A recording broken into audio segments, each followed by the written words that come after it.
Three Fires Confederacy, the Ottawa, Potawatomi, and Ojibwe. The Lunapal also inhabited these lands at the time of the written treaties. We also acknowledge the Indigenous people who traveled these lands before the written treaties.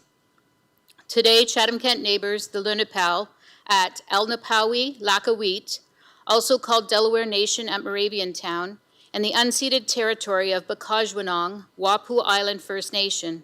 Chatham-Kent continues to be home of diverse First Nation, Métis, and Inuit peoples. Chatham-Kent is covered by Treaty 2, the Detroit Treaty of 1790, Treaty 7, Sombre Township Treaty of 1796, and Treaty 25, Longwoods Treaty of 1822. We also recognize that this region is subject to the earlier wampum agreements, like the two-row wampum and the dish-with-one-spoon wampum. As beneficiaries of these treaties, we recognize our responsibilities, including our collective responsibilities to the land and water. Please be seated.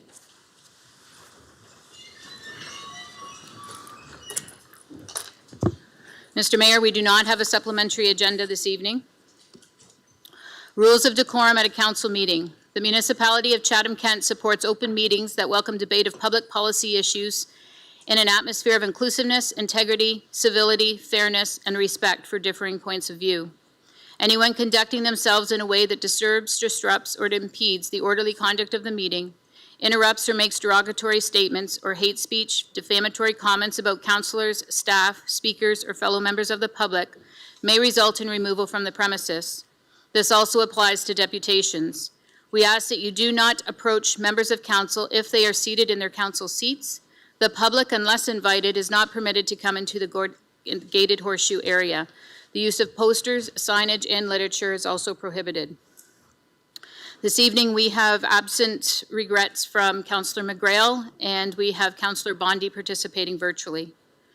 Mr. Mayor, we have 5 disclosures of pecuniary interest, and they are Councillor Story and Councillor Wright with regard to planning application A, Councillor Story with regards to planning application E, Councillor Crew with regards to report 20A, and also Councillor Crew with regards to item 20C.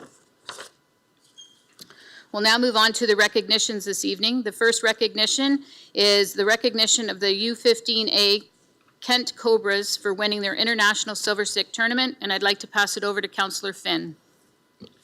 Thank you. I'd like to recognize the U15A Kent Cobras for winning the recently held International Silver Stick Tournament. To understand, you have to win a regional silver stick tournament in order to receive an invitation to the international tournament. So that's quite an accomplishment in itself. They won the regional tournament and followed that up with the win at the international level held in Port Huron, defeating the Midwest 49ers 7-4. This is the first time in 24 years a Chatham team has won an international silver stick. The team will be forever enshrined as champions at the Hockey Hall of Fame. So a huge congratulations to all the players, coaches, and families. If head coach Matt Woodall could please come up and help recognize the team.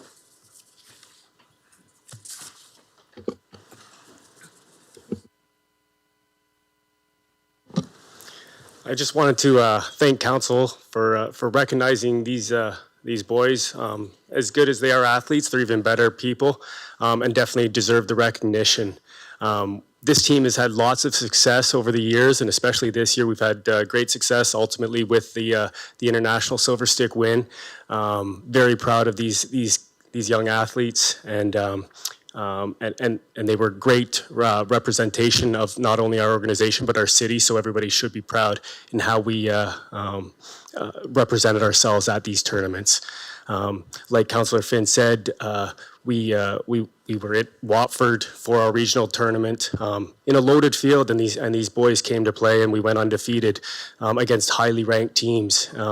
And similarly, when their backs were against the wall at the international tournament in our last game of the round robin, we had to win, and these boys won, and they won the rest of the tournament at each game. So when their backs were up against the wall, they stayed resilient, and for that we're very proud at how they came to win this for not only them but the city of Chatham. Again, it's been 24 years since something like this has happened, so it's a very special moment, and very proud of these guys. So thank you for your time and thank you for your recognition.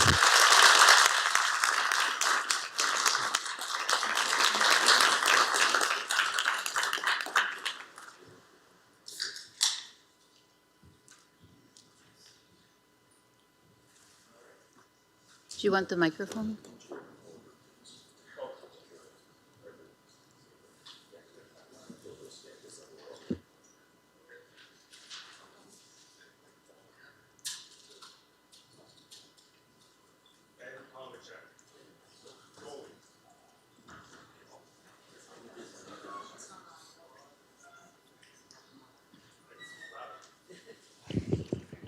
Alex, it's on now.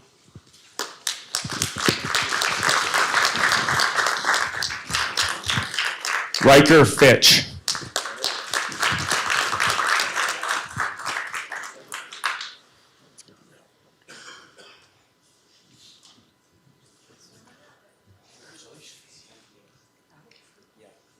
Jack Saunders.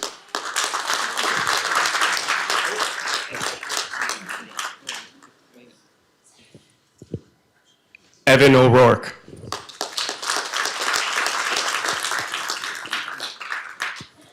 Ryder Larsh.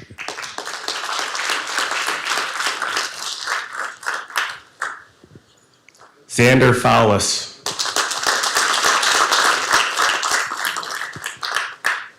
Jameson Dunn.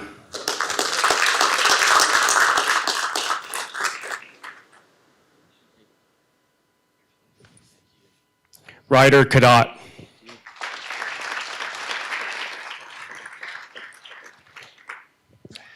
Lucas Mills.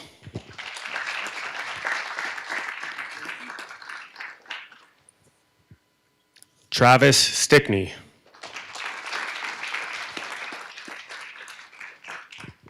Ryerson Payne.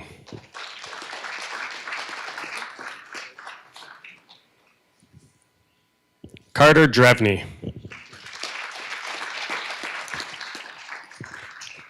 Jackson Torrance.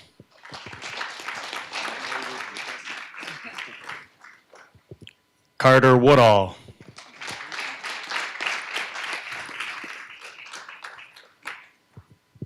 And Coach Kevin Mills and Greg Stickney.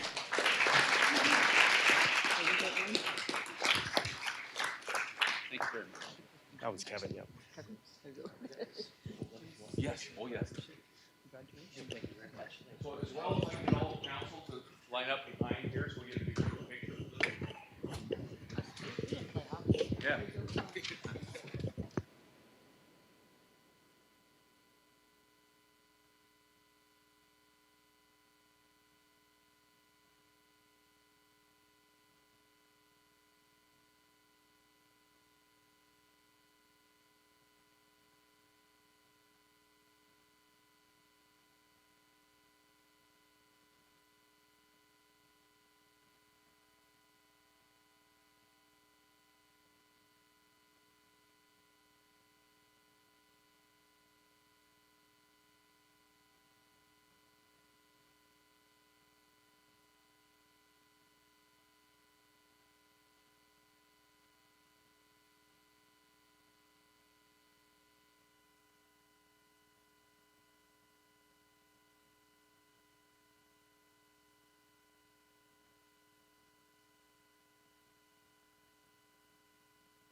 Okay, we'll now move on to the next presentation on the agenda, a presentation from the Ontario Hockey League Commissioner, and I'll pass it over to Mayor Caniff. I'm very pleased to introduce Brian Crawford, Commissioner of the Ontario Hockey League. who is joining us today to deliver a presentation. A few weeks ago, myself, senior municipal staff, and councillors Allen, Sakachi, Crew, Doyle, Harrigan, McDonald, and B. McGregor met with Mr. Crawford virtually. So tonight, I received some feedback that says, why shouldn't the rest of council see this? Why shouldn't the public see it? So I took that feedback. I reached out to Mr. Crawford, and he said he'd be happy to come present the same presentation here so we can all hear it. And we have, any other councillors that want to ask questions about the OHL, it opens up the door for there. So I heard your feedback, and I apologize for not being able to invite all of you, and apologize for not saying an email I should have. So with that, this represents a very exciting opportunity for Chatham-Kent. The potential to bring OHL hockey to our community is something that will have meaningful impacts, not just in terms of sport and entertainment, but also for local economic activity, community pride, and regional profile. As we continue to explore this opportunity, I'm committed to keeping residents informed every step of the way. With that, I'll turn it over to Commissioner Crawford. Good afternoon. Thanks for inviting us to join council today, and thank you very much, Mr. Mayor, for that warm introduction. Certainly my pleasure to be joining you all here today virtually. Would have loved to have been there in person, but wasn't able to make that work today. But hopefully this provides a good alternative to being there in person. So I've got a short presentation, which I'll provide to all of you that provides an overview of our league. I sometimes take for granted that people are really familiar with the Ontario Hockey League, given our 130 years of history. But I think it's important to kind of start at the ground up and provide an overview of what our league is all about. So that said, I'm going to just kick it off with our season video that kicked off the start of this season to give you a little bit of a taste.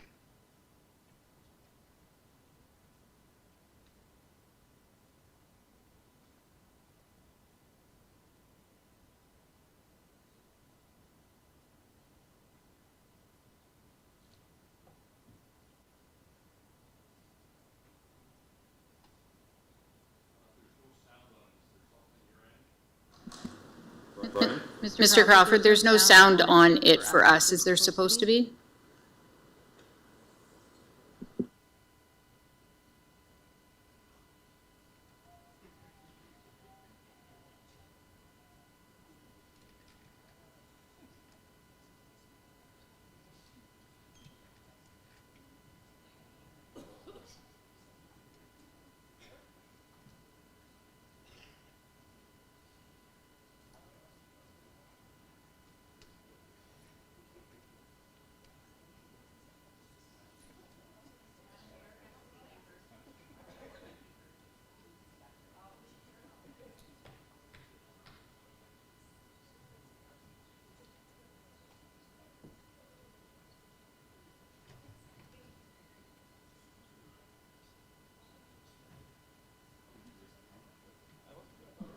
Brian, we can't hear the sound on the video.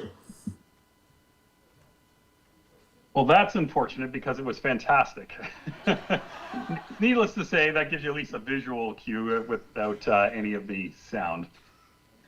So we'll move forward from that, and I'll share the rest of the document with everybody, and you can watch the video yourselves later on. So for those that aren't necessarily familiar with the OHL, we're really the world's leading developer of talent for the NHL, and even more importantly, a developer of young men for communities across the province, and of course in our US states where we have teams, including Michigan and Pennsylvania. So we're headquartered in Toronto.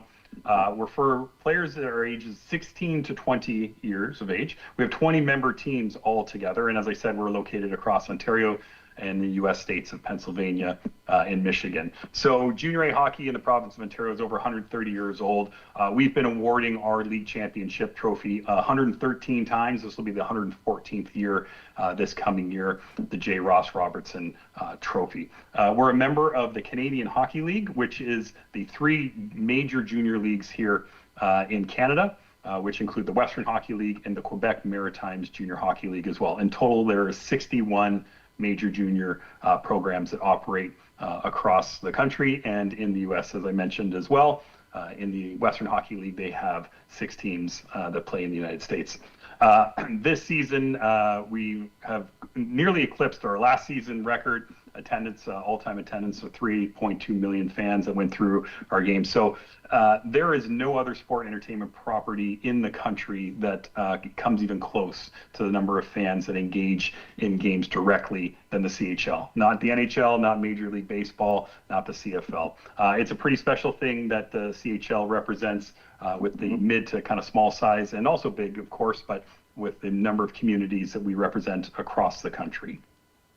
So where we are here in the OHL, so here's a map of our 17 Canadian markets and our 3 US markets. You can see a nice little dot there for Chatham-Kent, which is very nicely located about an hour from Sarnia, London, and Windsor in what would be the Western Conference of our league. With the Sault Ste. Marie Greyhounds farther up in the north, along with Sudbury and North Bay, Ottawa in the east, and then you can see our US teams in Saginaw, Flint, and Erie.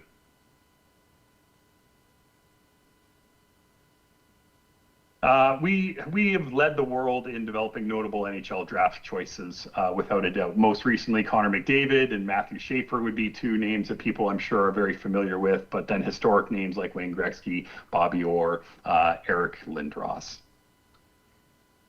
Our teams have an enormous economic impact across the communities that we participate in. We're upwards of $500 million in direct financial impact in our teams across the communities that we play in. Over $20 million that are spent locally by our OHL clubs in their communities. 1,500 full and part-time staff members that are directly employed by our clubs. In 2024-25. About $11.5 million in capital investments by 8 different clubs towards facility enhancements within the club themselves. In 25-26, that capital investment is $85 million that is being made towards facility improvements and building upgrades for both the facilities themselves and the team's individual facilities. And then we have over $500 million in new capital investments towards buildings that will be taking place starting this year and in the coming subsequent years as several new buildings are developed. I'll talk about that more in a minute. So a massive economic driver that the OHL is. When people come downtown for the games and they come to the games, they go to the restaurants, they stay in the hotels, they do all of those sorts of things that are associated with a major sport and entertainment complex. So as I mentioned, the facilities. So we have 3 new buildings who have all broken ground. Brantford has broken ground just this past month on their new facility. That's the first picture on your screen there. They're building a brand new 5,600 seat arena directly adjacent to their old Civic Arena. Brantford's a really amazing success story for us as a team that relocated from Hamilton temporarily for a 3-year period of time while what was formerly Cops Coliseum, now TD Coliseum, was under renovations. The team had been so successful in Brantford, sold out for 3 straight years, that essentially the city made it so that we couldn't go anywhere, and ultimately signed a multi-year lease, 40-year lease, in partnership with the city to build a new arena and make Brantford the home of the Bulldogs permanently. Sudbury's now replacing their aging facility, a 70-year-old facility in downtown Sudbury. They've cleared all their land and will be starting in the spring as well. And then Ottawa has started the Lansdowne 2.0 project, which is the kind of second phase of the massive redevelopment of Lansdowne Park, which will move their arena from its current location, which is actually where these 2 towers and the stands are, underneath the stands of the football stadium, for those that haven't been to Ottawa, into the end zone. And that'll be a multi-year project that'll see the development of the stadium, football stadium, as well as the arena and some other buildings on site there. Those buildings will all be open between 28 and 29. And then we've got some other buildings I've shown in examples here, Windsor, London, Niagara, that are all buildings that are in kind of the, we'll say, like 12 to 20 year type of range. We have some other buildings like that. Sarnia, just down the road, about 25 years old. Kingston, about 12 years old, that are all in that kind of similar range. The sweet spot in our league is in and around 5,000 to 6,000 seats. Our biggest arena is London at just over 9,000 seats. Kitchener is just over 7,000 seats. And once it's done its renovations, it'll be just shy of 7,000 seats in Oshawa, which is currently starting the renovation. It'll see 1,000 seats added to their facility, as well as a number of other upgrades. So tourism is, of course, a big part of our league as well. So as part of this study that we did back in 23, and that's where all this data came from, we did a massive study of the entire CHL. Over 6,600 tourists attracted to OHL markets through non-game related activities, training camps, player appearances, the other sorts of events that we do. On average, about 1,451 fans per club are traveling to away games throughout the season, like local away games, ones that are within kind of a 3-hour drive radius. But many of our teams, they'll do fan bus trips and take big swings up to Sault Ste. Marie and do those sorts of things as well. We've had over 500,000 tourists attend kind of 29 major events that we've done over the past decade as part of World Juniors, the Memorial Cup, and other major events. So some of the cornerstones of our league: development to the players, education, and community. So, we say that we essentially have two priority focuses. That's developing young people, and really people of all sorts, because we are developers of coaches and staff and other talent, and supporting the communities that we're in. So the first cornerstone of development, as I've mentioned on a number of occasions and talking about our alumni as well, that we're providing an opportunity for these players to pursue their hockey goals, while also providing them opportunities for their academics and life goals as well. While we'd love to say, all of our players make the NHL, only a small handful make the NHL. The rest go on to do a plethora of other things in their communities. So as it relates specifically to NHL players, we had 187 players on NHL rosters this year to start the season, which is more than any other league. 402 graduates from across the Canadian Hockey League on opening night rosters. So the CHL outpaces everyone as a whole, and we lead the CHL as an individual league within it. 10 of the head coaches are from the OHL, and 7 captains in the NHL are also from the OHL. So a huge impact on the OHL, certainly a huge impact on the Olympics, leading every league in the world with the number of Olympians that were on national teams, because we also have players from the United States and from Europe that play in our league as well. So education, over $42 million that our league has invested in scholarships since 2000. So 330 OHL graduates were accessing their scholarships during last academic year. The number would be about the same this year, perhaps slightly more. 200 OHL graduates were competing in U Sports men's hockey. This year, for the first time, OHL players and CHL players were now eligible to play in NCAA hockey. So we sent 78 players to NCAA hockey this year for the first time. Previously, you were not allowed to play in the OHL and then play in the NCAA. So that's a brand new change within the hockey kind of ecosystem. So that's about $3.2 million in scholarships that we're paying out this past year. So essentially, if you play a season in the OHL, you earn a year of education. So for your 4 years of OHL play, you earn 4 years of post-secondary education that you can use towards university degree, a college diploma, trade schools, basically any sort of post-secondary education. All of our students, athletes, are also in school while they're in the OHL. So of course they're finishing high school, many of them, and then for the ones that are graduate, some are starting to take their post-secondary, many are taking other micro credentials and those sorts of things. So you can see, about $350,000 just being spent in post-secondary courses while players are still in the league. So community, as I mentioned, is a huge cornerstone of our league, and really what is I would suggest our superpower is our connection to the community. Without a doubt, our league is one of the most, if not the most important thing for so many people in all of the communities that we're in, and we actively are giving back in many, many ways through various fundraisers, awareness nights, 50/50s, community campaigns, and all sorts of things.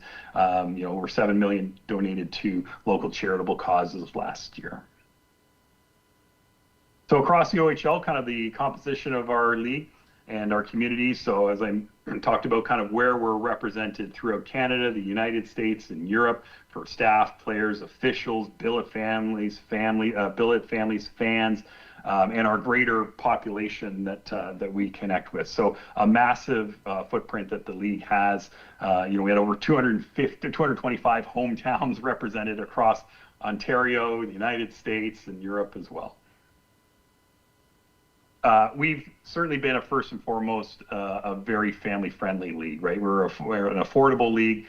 It's an exciting, safe, fun atmosphere for families to be part of. And once again, as I mentioned, our superpower being the connection to the communities, that connection to families is part of that. You'll go to a game, and for those that have been to games, you'll see huge sections filled with groups of young hockey teams like you had there tonight that are going to games as well. So it's a pretty special connection that we have, not only to the communities, but to the families within those communities.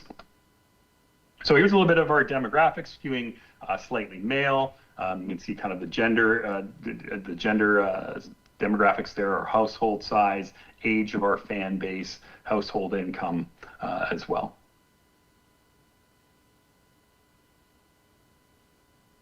Massive reach on social. We're certainly, as we become have younger demographics that are used to engaging through social media and through digital medias. We have very, very active communications channels, of course, and have a ton of engagement. As you can see, kind of on average, OHL fans are about 5 times more likely to engage than the general population is to engage. So our fans are very, very loyal and very, very committed to our league. So broadcast and media is a big part of what we do, and we broadcast a few different ways. All of our teams are broadcast on local community television. So first and foremost, Rogers, YourTV, Eastlink, etc. We have partnerships with TSN that broadcast parts of our playoffs as well as the Memorial Cup. All of our games are also streamed through Flow Hockey, which is a subscriber-based digital platform that offers a variety of leagues, including the AHL and others.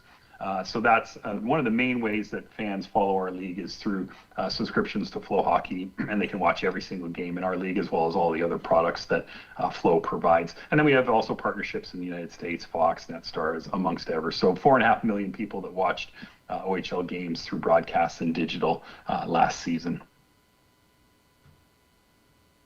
So a little bit about where we are. Our league has really never been healthier and never been in kind of a better place to capitalize on opportunities for growth. So part of why this is possible now and why we have started to carry out fairly robust due diligence on opportunities that are out there for our league to grow is because of the change that I referenced earlier around the NCAA. So if about a third of the best players available to us previously chose to play and follow a different path towards the NCAA, all of those players are now available to us. So not only are our players able to go on to the NCAA, which is great for our players and their families, but now players that weren't playing in our league before because they wanted to pursue an NCAA path, they can come to our league. So there's over 120 players that we added to our league for this season that came from other leagues that wouldn't have played previously. So that's essentially 4 teams worth of players, which means it allows us to maintain an extremely high standard that we have on the ice while growing our league. So that's kind of the first really impediment, or really barrier that was removed that allows us to look at this opportunity. New markets, of course, for our marketing and media and partnership opportunities. Being able to grow the league allows us to do that. Growth in new markets in Ontario, York region, Halton region, southwestern Ontario. These are areas that are substantially different than they were over 20 years ago when the league last grew. And there's a heightened demand for sport and entertainment options. There's no question about that. As I've said, we've seen record attendance year after year recently, and this is certainly a trend across sport and entertainment properties. So some of the considerations that we look at when we're thinking about where we could potentially expand over the next 5 years. So geographic location, is it in our footprint? Ontario, Michigan, Pennsylvania, Ohio, New York. That is the OHL's footprint. The market size, how big is the population to support it? What's the dynamics look like? Those sorts of things. A facility, probably the thing that should be first on that list. Of course, whether it's a new or it's an existing facility. Ownership, Do we have an ownership structure? Do we have the opportunity to bring in ownership? That is probably one of the easier things for us. There's no shortage of those that are interested in becoming involved in our league in that way. Local community support and engagement. Is the community supported? Do they want to have a team involved? What does the commercial environment look like in the community? What does the minor hockey system look like? Is there hockey fan bases, families, and fans?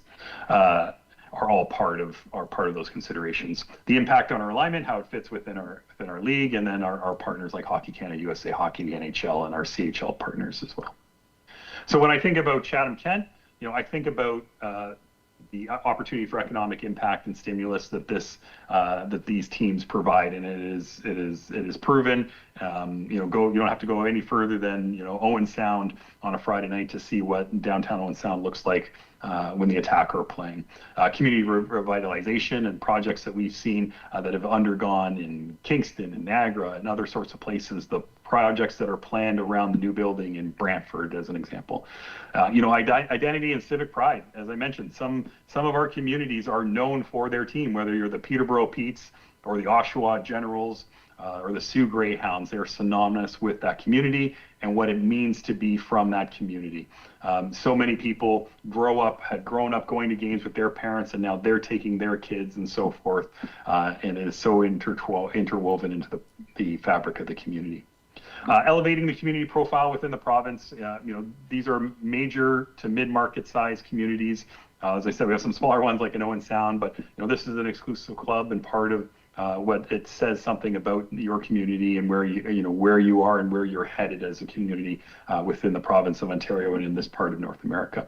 Certainly a platform for youth development and grassroots development and growth, no question about that. And certainly an opportunity for special events hosting and tourism. And all of our buildings are not only for our teams, but they are community assets that are for community projects, community ice, recreation, those sorts of things. And then also entertainment as well that is outside of hockey, and provides an excellent opportunity for the communities to bring in other forms of entertainment as well. So that essentially wraps up my presentation. I've got one more quick little video that I'll show you on the way out, although we probably didn't have sound the first time, so I don't know if it's as worth showing, but we'll give it a shot.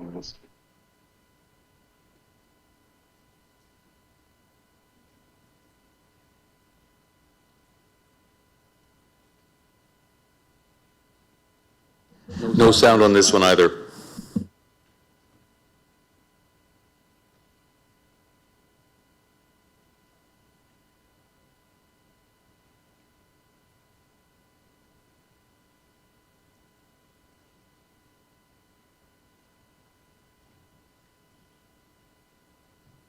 So with that said, while you didn't get the sound on that one, hopefully you got the picture.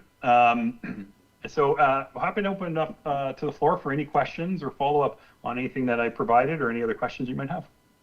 So I'll open up questions for council.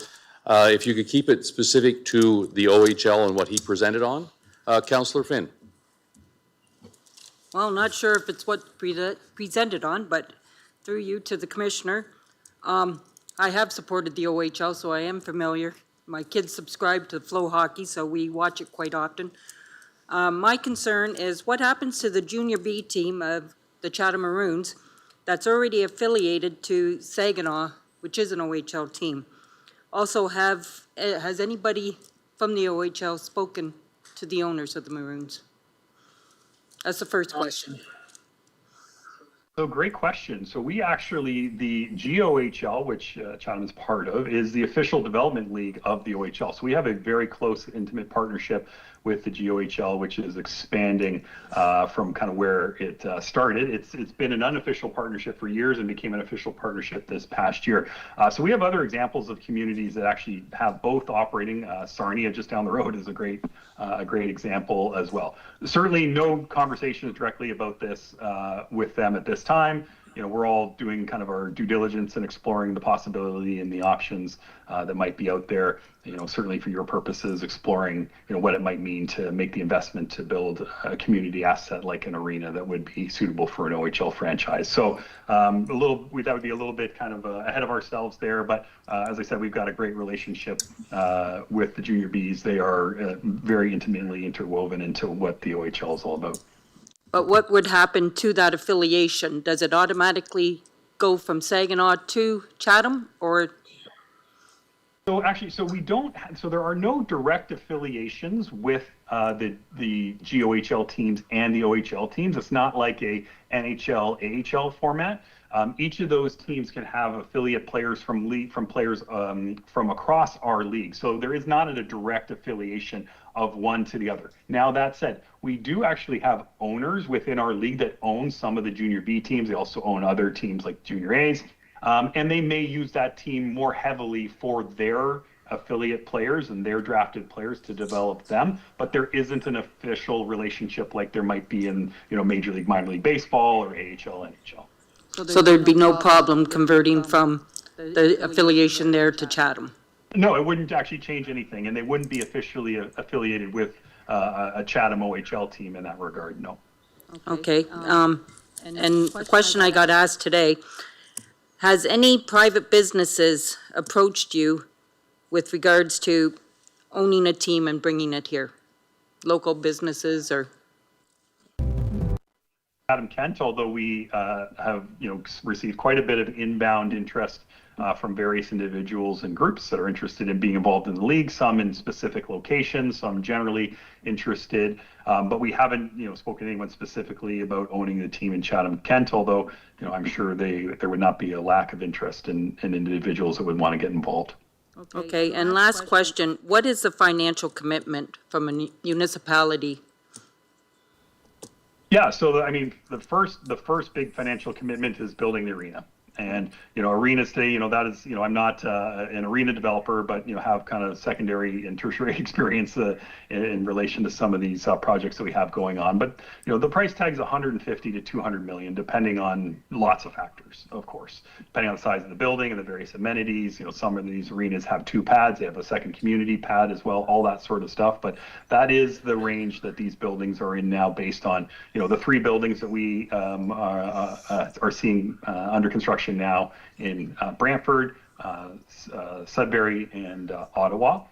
Beyond that, once the facilities are there, and move past the facility, let's say it's there, the team is then the tenant. The team is the primary tenant for the arena. So they pay a fee to the city to use the facility that the city builds up with the team, the lease agreement. That also includes all the various componentry of the arena, from the naming rights of the arena to the concessions to corporate and hospitality spaces and all of those sorts of things.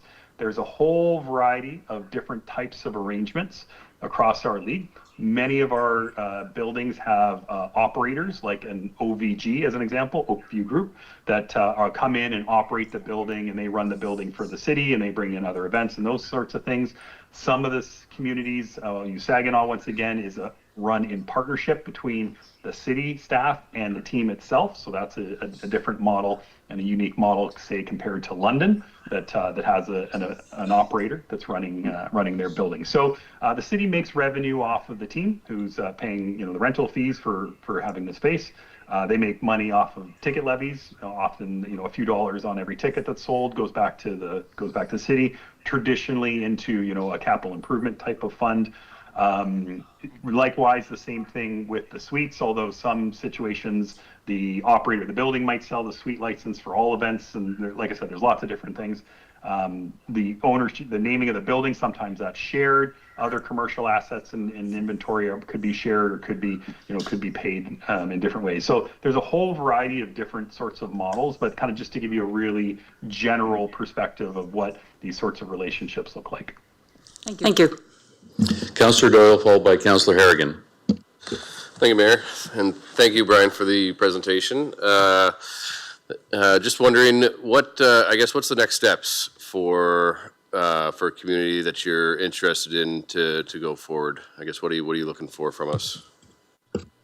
Yeah, so certainly, the interest in the level of interest that the community has in building an arena in this scenario. Without an arena, there isn't much to discuss, right? Unfortunately, that's the thing that is required in order to do this. So we are in discussions with a number of different communities who are exploring it. They a couple communities that have started feasibility studies to understand the impacts and the funding mechanisms and those sorts of things. And once they get through that stage and decide, yes, we'd like to continue to proceed with this, or no, this is not a project for us, that's really the point at which we can kind of engage into deeper, further conversations. Our approach to this is recognizing that this sort of infrastructure project and community asset is a big undertaking for any community. We want to be partners in it, so it's not a situation of if you build it they will come. We'd like to do like we did in Brantford, where we partner with the city, we commit to the city, they commit to us, and then they proceed with building the arena, so that you've got a primary permanent tenant committed for multiple years, decades in the community.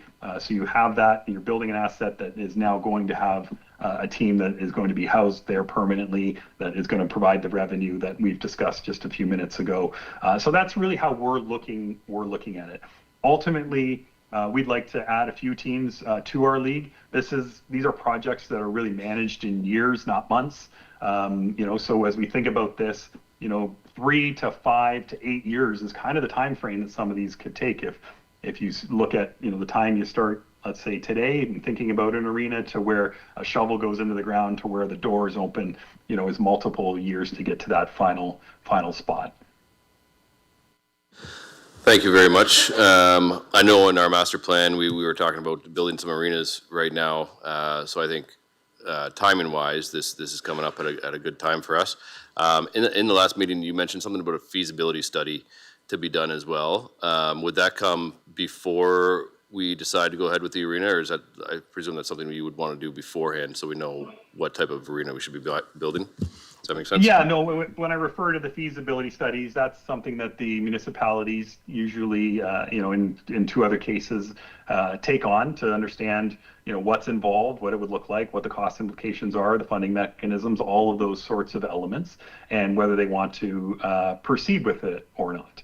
And so that's kind of the step there for us. We've done lots of due diligence, and as this becomes, if this was to become a more realistic opportunity, we would continue to do more work and get to a place where we're able to commit to the community or not. And so we're kind of moving in parallel here as we start to explore this as a possibility. I think Chatham-Kent has always kind of been in the background of potential markets that could one day be interested in hosting an OHL team. Certainly prior to my arrival, my predecessor led the league for 45 years. I've been with it now for 2.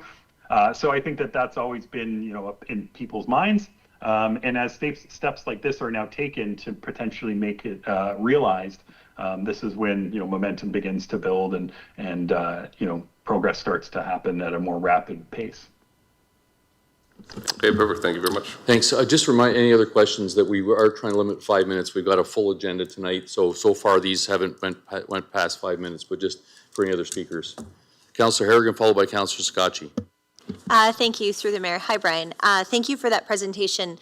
The question I have is actually the same question that I had a few weeks ago when we first met, but I just really want to ask it again for the public to hear as well as other members of council. I had asked about operational requirements for what makes a sustainable OHL team. So what that looks like in ticket sales or revenue generation, and if you might be able to quantify that to help us get an understanding of what that could mean for Chatham-Kent. Yeah, so I have to remember the answer I gave you last time and try to replicate it. That's okay. You can deviate. I won't hold you to it. So generally speaking, as I said, our sweet spot for our league is about 5,000 seats, plus or minus a few. As I said, we have some bigger arenas and we have some slightly smaller arenas as well. But on average, our league averages about 4,200, 4,200 attendees per game. And our buildings are mostly, into the high 80s in terms of attendance against, total possible attendance. So they're quite full. We have a number of buildings that actually are above 100% capacity, and that's standing room only types of tickets that aren't manifested the same way. So that's obviously, a fantastic position to be in. So ticket sales, of course, a huge driver of the financial viability of our teams. They play 34 home games plus preseason plus playoffs. We play 4 rounds of playoffs, best of 7. So lots of dates throughout the winter. In addition to tickets, then are other forms of ticketing, which is hospitality and corporate sales. So these are suites, traditional suites. These are club spaces and elevated hospitality types of spaces. Much like you would see in kind of any modern sports facility. Our friends at the Toronto Blue Jays have done a fabulous job in renovating the dome recently in the last couple of years to add those other sorts of spaces, and it is not dissimilar in arenas. In hockey arenas. In addition to the ticketed products, corporate sales, so all of our rink dasher boards, in-ice logos, things on the video screens and the ribbon boards, all of those sorts of partnership commercial assets that teams sell to local community partners, as well as league-based partners and national partners. So we have a structure of national partnership with the CHL, as well as regional partnership through the OHL league office. So those are all kind of the big parts of the drivers that are part of it. Teams also are compensated through the NHL for developing NHL draft choices, through our partnership with Hockey Canada around World Juniors, and these sorts of things that provide some other revenue inputs to the teams and allow them to be healthy and viable.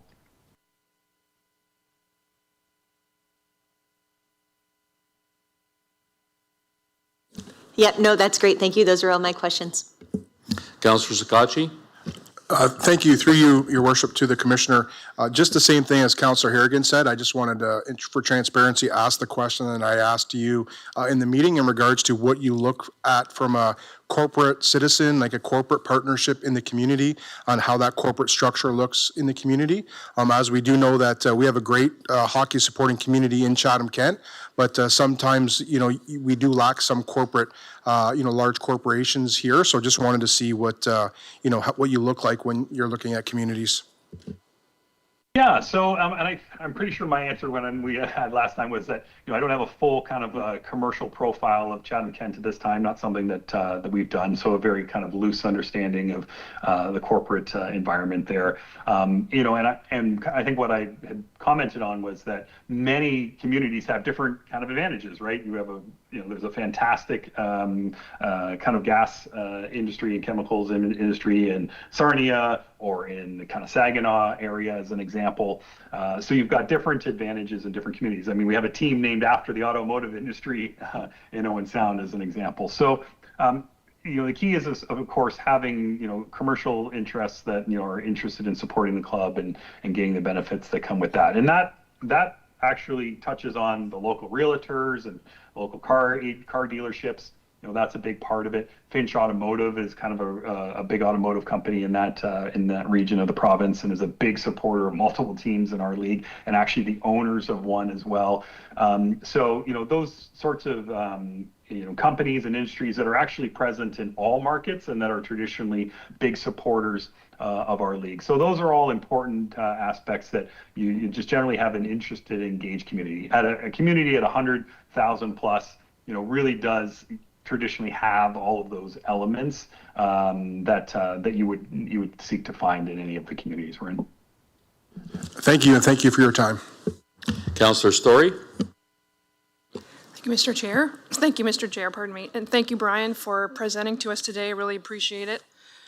Your enthusiasm for your organization is infectious, and I also want to thank the councillors who repeated their questions from that previous discussion. I really appreciate that as well. That's very helpful. I do have a couple of questions about the OHL. So just to clarify the ownership piece. So if this moved ahead, who is responsible for finding an owner for the team? Thank you. the league. Okay, perfect, thank you.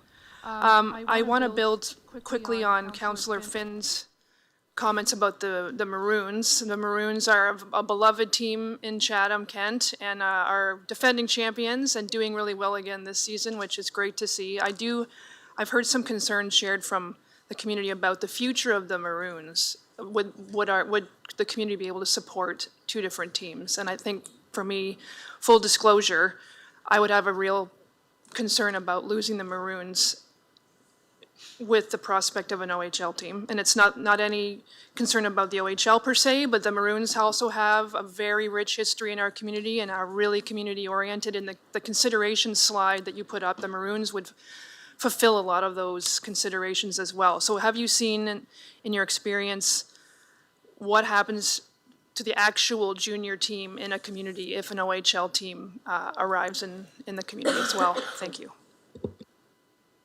The OHL hasn't expanded all that many times, and as I said, the last one into Brampton, Mississauga was decades ago. As I said, we actually have examples of where Sarnia being right next door, essentially, of an example where both teams coexist in that marketplace.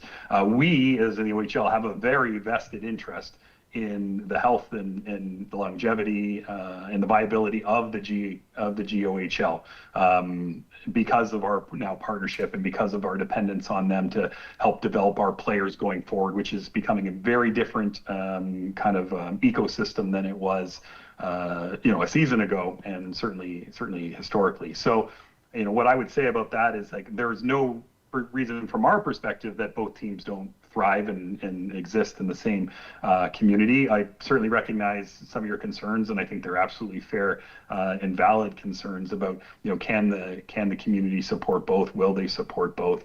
As I said, I think there's a lot of synergies, and we have a vested interest in making sure that the GOHL actually is growing itself and expanding itself and not contracting. Just on the ownership front, just for, I think for background and color. So the majority of our teams are privately held. They're owned by either individuals or groups. Many of them are owned by groups. Most are owned by people with connections to the community, but we also have a number that are owned by folks that weren't necessarily from that community originally. As an example, the owner of the Oshawa Generals is from Windsor, as an example. We also have two kind of community-owned teams. The Kitchener Rangers are owned by the community themselves. They're a not-for-profit entity owned by the community, run by a board. And then we have a not-for-profit in Peterborough that has an ownership group that basically backs that team. So there are a few different models, but essentially what we would likely foresee, being the most likely in this case, is that, we essentially go out and seek out the right ownership group to bring in that has, a strong community connection, that is, has, a belief in what we do as the OHL and a connection to hockey, has obviously the financial wherewithal to back the team and support the teams and ensure that, they have what they need in terms of resources to be competitive and have long-term viability. So that's generally how we proceed on the ownership front. Thank you for that. In this context, is the normal model for every OHL community that the municipality and the taxpayers build the facility for the private team? That's really the only model that we're seeing right now. Thank you. So I will give, I guess, two slight adjustments to that. The team in Flint, Michigan owns the building that they play in. So that's obviously in the United States. The other two are play in community-owned facilities. In Ottawa, it is a unique relationship with the City of Ottawa, the Ottawa Sport and Entertainment Group, Lansdowne Park, but it is also a community-owned facility that just has essentially a 90-year, 100-year operating lease or something like that. So, so that being said, the short answer is yes. All of the buildings in our league are owned by the communities, by the municipalities, are built by the municipalities. So, as an example, Brantford and Sudbury is the other two that are building new. Those are owned by the facilities and being built owned by the communities and being built by them. Thank you. And just two last questions. So if we went ahead with an arena with that price tag, 150, 200 million, does that guarantee we get an OHL team? that we would certainly sign a commitment to come if the city was ready to commit to build the arena. And that's essentially what we did with Brantford. Although the team was already there temporarily playing during that renovation, to get that cross the finish line and get the commitment to build the arena and keep the team. That's essentially what we did together, is sign that multiple year lease, and that is how we would proceed in this regard. As I said, we're not of the belief that if you build it, they will come should be the model when communities making this sort of investment. We're partners in this, and that's how we want to proceed. Thanks. And then just my last question is, if I understand correctly, the OHL season, you'd have about 30 to 34 home games, give or take, plus perhaps if we're lucky enough to make it into the playoffs. So what happens at these facilities, the other, 330 days a year? Thank you. So 34 regular season games exactly. We play 68 game schedule. And as I mentioned, the playoffs, of course, as well. 16 of our 20 make the playoffs. So most teams do get some playoff games as well. And then there's some preseason involved in that. So what a lot of communities do, once again, it depends a bit on the operating model. Certainly that 5,000 seat venue is suitable for certain sorts of things, whether it be, kind of the Disney on Ice type shows, whether it be certain concerts. Obviously, there's other concerts that need a 10,000 seat building, and there's other concerts that need a 18,000 seat building. So there's, kind of a subset of entertainment events that fit into that. What a lot of our buildings also have now is either NL lacrosse, several of our buildings have that, or basketball. There's a number of teams in our league that have Canadian professional basketball that has been growing, quite rapidly and been quite successful over the last decade, essentially. So it depends on the community and what the community is able to go after and do, and how aggressive they are, who the operator is of the building and how aggressive they are, and serving as the promoter to attract events and bring in other events throughout the year. Most communities run trade shows and home and garden shows and all those sorts of things. I'm a father of two cheer athletes, so I'm a cheer dad. And we basically spend every weekend going around to the OHL buildings having cheerleading competitions. So there's a wild amount of other sorts of activities, wrestling, and all sorts of things that take place in these sorts of facilities. And once again, it is very much about the communities and the operators of those buildings that are aggressive to seek out and fill their dates. So when we build our schedule, there's usually blackout dates we have to work around. We just built our first round of our playoff schedule, and we actually, as an example, for one series, the Goo Goo Dolls rock band is playing in both venues during the same time frame that this series is taking place. So those are the sorts of things that are done in these buildings throughout the rest of the year. Thank you. That's taxpayer funded? What's that? Everything you described sounds fantastic. That's the taxpayer subsidizing that? Yeah. No, those would be, who the promoter of the building, whether as an example, an OVG Live Nation sort of thing. No, those promoters bring in events. Let's say, as an example, the cheer competitions are run by private organizations, or like the Ontario Cheerleading Federation. They come in, they rent the space, they bring their event there. The city makes revenue off of the F&B that's sold. Traditionally, the cities and the operators will sub out the F&B to a group like, say, Levy or some sort of hospitality food and beverage company. Yeah, so those aren't events that the city is paying for. Those are events that are coming in. Now, different communities through economic development and sport tourism may have subsidies and things through their hotel service charges and stuff that they use to help attract events. But yeah, no, those are all private events run by a variety of other organizations and promoters. Thank you very much, Brian. Appreciate that. Councilor McGregor? Thank you. Thank you, Brian, for being here again. Similar to Councilor Harrigan and Councilor Sagachi, I wanted to re-ask the question that I asked in the last meeting, although Councilor Story went into that question a little bit. It was more around the shared space in arenas as community assets. So I know, thinking about Sarnia and Windsor, their municipally owned facilities are used for minor hockey as well and other tenants. So, from a hockey dad, hockey coach, go CK Crush. They're going on the ice right now at 7 o'clock in Blenheim playing Lakeshore Lightning. What type of on-ice usage does an OHL team consume throughout the week with practice and games, and how does that shared space work with community group users like minor hockey? I would say there are very few buildings in our league that are not used for community purposes and recreational purposes outside of the OHL team. So Kitchener is an example. The main ice at the Odd is used for AAA hockey or other recreational hockey. The Canada Life place in London, that isn't used for community services the same much, but they are very aggressive about filling it with other events. So that event operator there, they fill that building, they bring a lot of shows and other things through there. So they don't use it for community ice. Guelph, as an example, they've heavily used it for community ice, and just recently their council decided that they are about to open a new twin pad in September, and they're going to cease all community ice at the Sleeman Center because they're going to pursue a more aggressive event strategy, as an example. So most of the buildings in our league are being used for multiple purposes. So the teams themselves, they'll play anywhere from I would say, let's use what Chatham-Kent would have. Chatham-Kent would play at least one home game every week, and on many weeks play 2 home games. So Wednesday, Thursday, Friday, Saturday, Sunday, somewhere in there. They'd be on the road the other times. Because of where they're located, they don't have to do road swings as much. Occasionally they might do a road swing and not be at home at all.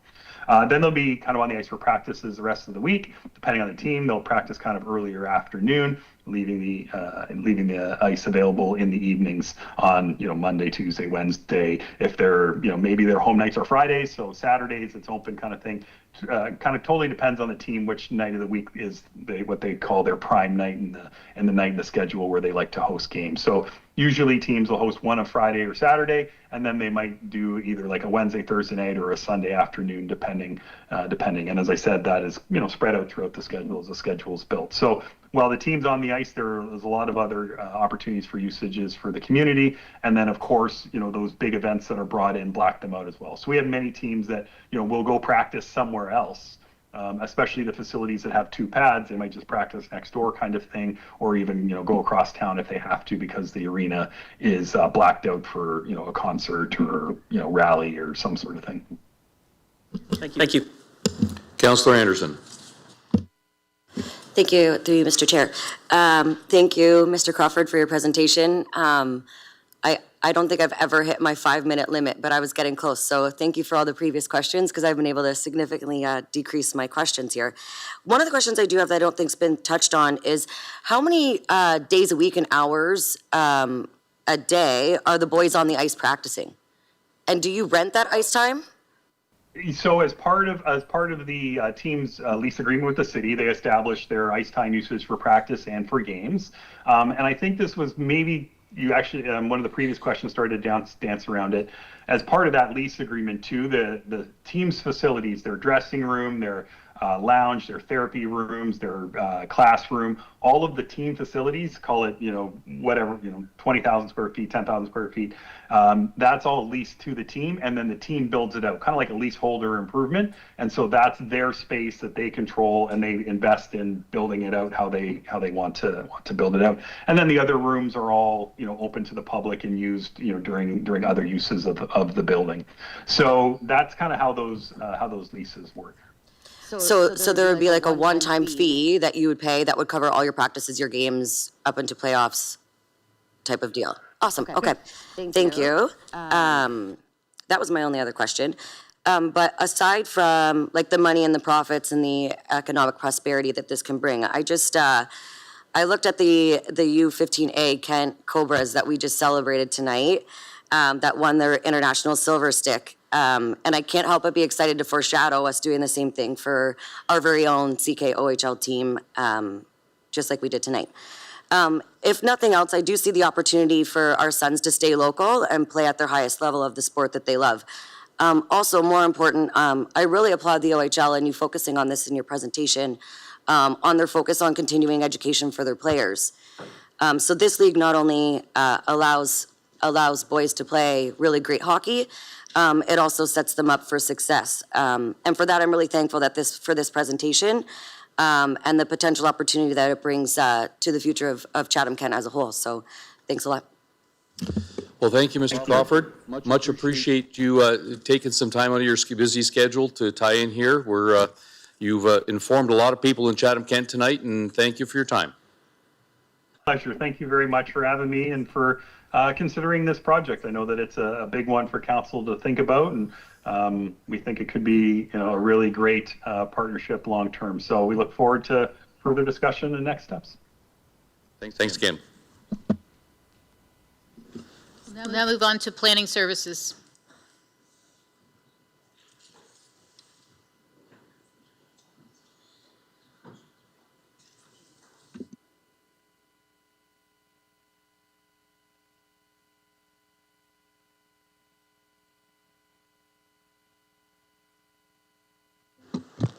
Thank you, Mayor Caniff. So the process to be followed for each application tonight would be as follows. 1, the clerk will announce the item and indicate if any written submissions have been received. The mayor will then ask if there's anyone present besides the applicant or agent with an interest to speak to the item, and to please indicate so by raising their hand. If anyone is present to speak to an item, administration will have a short presentation. Interested individuals will then be asked to address council from this podium. The applicant will then be asked if they wish to proceed to this podium and address council. Council may ask questions of each presenter and the applicant. Administration will be given the opportunity to address council based on the discussions occurred, and then 8, council will decide what action it wishes to take with regards to each item. If no members of the public wish to speak to an item, there will be no presentation by administration. Council decisions will be posted on the municipal website. Anyone who made a deputation will receive a notice of decision. All others must request a notice of decision in writing to the municipal clerk. Thank you. Item 13A, applications for official plan amendment OPA number 86 and zoning bylaw amendment. Enrica Holdings Limited and Green Spot Holdings, Inc., 3575 Queens Line and 25 Center Street East, Community of Tilbury, West Kent. We have 1 conflict of interest, Councillor Story, and no deputations were received. Is there anyone present other than the applicant or the agent with an interest in the application? If so, please indicate by raising your hand. Yep. Okay, Madam Clerk, go ahead. Anthony, do you want to do the presentation first? Thanks. Thank you, Mayor Caniff. So the applications before council are for official plan amendment and zoning bylaw amendment. They're concerning 2 properties in the community of Tilbury. The 2 properties are being considered, the applications are considering new land use policies for these lands. They're 2 separate policies, but the intent here is for future residential subdivision to be developed over both. The first property is 3575 Queens Line. This is the map before council. This is the parcel that's outlined in the bold white line on the right side. It's a 25-acre parcel. It contains one building along the frontage along Queens Line and Wheeler Line. The entire parcel is designated employment area in Chatham-Kent official plan and zoned general industrial and deferred development. The second parcel is 25 Center Street East, which is the centrally located parcel on the map, mostly outlined in the red and white hatched area. This is a 37-acre vacant parcel, has frontage and access on Center Street East to the south. These lands are designated for residential development. They're designated residential area in the Chatham-Kent official plan and zoned holding residential low density first. Surrounding land uses, the downtown core for Tilbury is located south of these lands, the 401 corridor to the north, and directly around these lands is residential subdivision, some older residential uses, public facility, and some commercial uses, industrial uses, and then cultivated farmland to the east. So with respect to the official plan amendment, there's 2 objectives mainly. So the first is to amend the land use designation over the north portion of 3575 Queens Line from employment area to residential area. This area is, if everyone can make it out, it's the hatched area. The northerly portion with the pond is within that area. The second objective is to introduce new site-specific policy over all of 25 Center Street and that portion of 3575 Queens Line. This site-specific policy area is defined by the red and white hatched line, so anything within that area would be subject to site-specific policies that are to deal with phasing and site servicing for future residential subdivision. The policies would be related to these lands being developed as a single subdivision proposal with a common servicing strategy, preventing direct connections to the Queens Line and Wheeler Line, which is the industrial area, consolidating stormwater infrastructure, and protecting access to an open municipal drain that is adjacent to these lands. This is just a mapping from the official plan amendment bylaw. The yellow is identified as the residential area that exists today, which is the lands that are intended for residential development, and then that hatched area is the lands proposed to be redesignated to residential area. With the zoning bylaw amendment, it's specific to the northerly portion of 3575 Queens Line, and again, this is to rezone the lands from general industrial to deferred development. Deferred development is just a transitional zone. Basically allows for existing uses to continue. There are future Planning Act applications, draft plan and subdivision, and a zoning bylaw amendment would be required prior to any development over these lands. And at that time, then the appropriate residential zone would be implemented. So these applications have been reviewed in the context of the provincial planning statement and in the Chatham-Kent official plan and deemed to be in conformity with these policy documents, and therefore it is recommended that official plan amendment application filed D09 TI 0325A being OPA number 86 in the community of Tilbury to A, amend the land use designation of a portion of 3575 Queens Line from employment area to residential area, and B, introduce a new site-specific policy area over a portion of 3575 Queens Line and all of 25 Center Street to establish additional development policies as set out in the recommendation to be approved and the implementing bylaw be adopted, and also the zoning bylaw amendment application filed D14 TI 3525A to implement OPA number 86 in the community of Tilbury to rezone a portion of 3575 Queens Line from general industrial to deferred development be approved and the implementing bylaw be adopted. Thank you.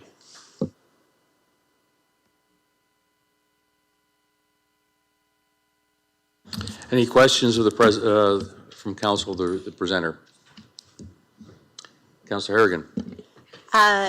Thank you so much for the presentation, and also thank you for the planning team, who I forwarded a few emails to, and they provided responses. But just because I did get some feedback about this, wondering, Anthony, if you can clarify the process that's used prior to any residential development taking place. We had some feedback of concerns around things like infrastructure, traffic, and stormwater.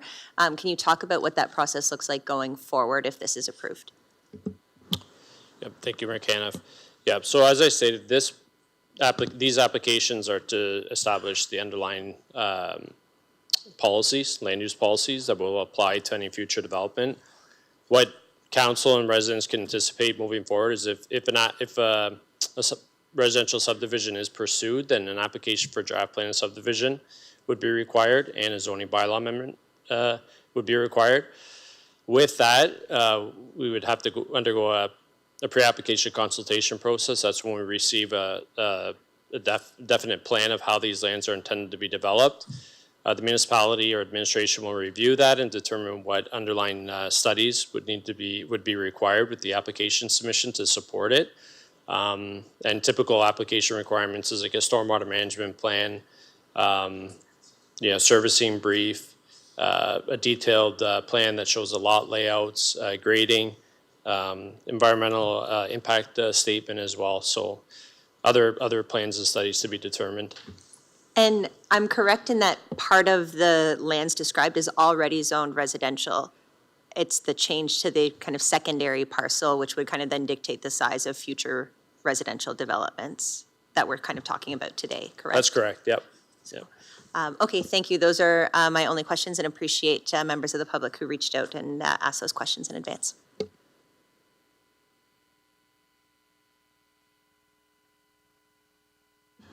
See no more questions? Okay, we'll call on the deputation now. If you'd like to come forward to the podium, and please state your name and the address for the minutes, and then you have a maximum of 5 minutes.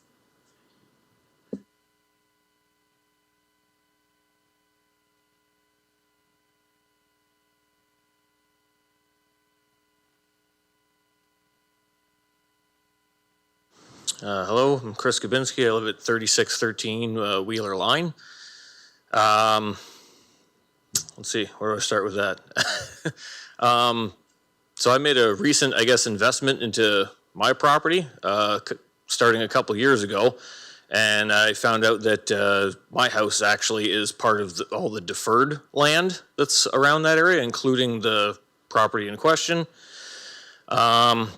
Was told by the Planning Commission that there were absolutely no plans in the foreseeable future for any more residential on that side of town whatsoever, and that all residential planning would be on the south side of town, which is the reason why I had no problem making an investment in my property to put a shop in behind my house, because most of the area around there is already industrial. There's a body shop, there's a weld shop, it's next to a truck stop, and that sort of thing.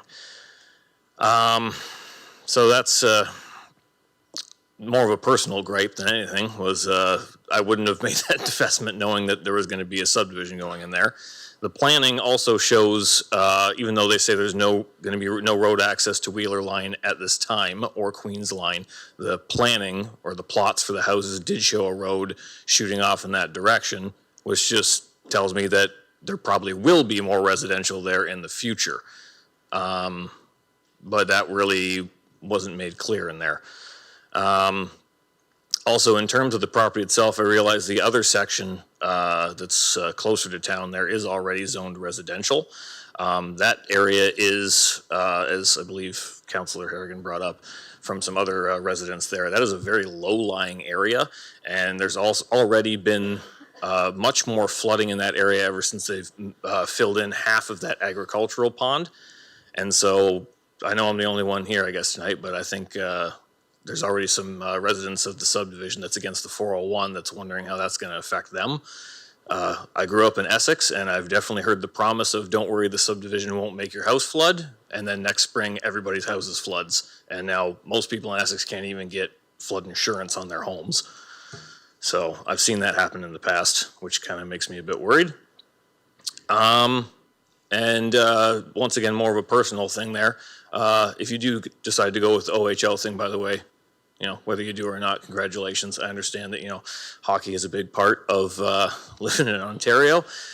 And just like that in small towns like Tilbury, I know it's not necessarily its intended use, but that whole natural area is usually occupied by kids and stuff, you know, taking their dogs for walks. We're also pretty big on power sports around there. So in the wintertime, you get a lot of snowmobiling. In the summertime, you get a lot of dirt bikes and ATVs. Once again, I know it's not its intended purpose, but man, if I could keep it that way, I would. I definitely like the natural area. And I feel like if Tilbury really needs any more houses, that's what the original plan was to keep the subdivisions down near the south. We already have a subdivision on the south end of town, which we're already having trouble filling right now. So I'm not really understanding why we're now all of a sudden flip-flopping on that and looking at building a big subdivision in a natural area that's also a low-lying natural area when we have better suited areas in town for a subdivision. I think that, and I did have a question in regards with that too. I'm not sure if that's a part of this or the next, if there's something else after that. I noticed in the new thing I got in the mail here about an easement along the ditch at the edge of the property. And I just wasn't sure exactly what that all entails. It said it was getting turned over to the municipality. Oh, sorry, administration can take care of that question when he comes up and covers off anything else. So. Okay. That's pretty much it then. Does council have any questions of the presenter? Is the applicant here? Would you, Applicant would like to speak.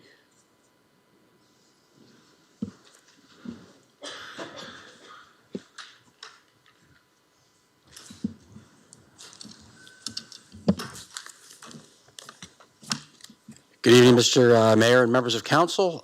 David French with Story Samways Planning. We are agents on this application on behalf of the Lanou family. The Mayu family has been in front of council in the past regarding the rezoning and policy changes for the larger area just to the west of the Lanou property. So I appreciate the work that staff put into their report, and I appreciate the concerns of the neighbors and the community regarding perhaps some existing drainage issues, et cetera. As Mr. Jazz indicated, at the proper time, an application for draft plan of subdivision will come forward, and at that point, all the technical documents to support the Lanou subdivision will be supplied.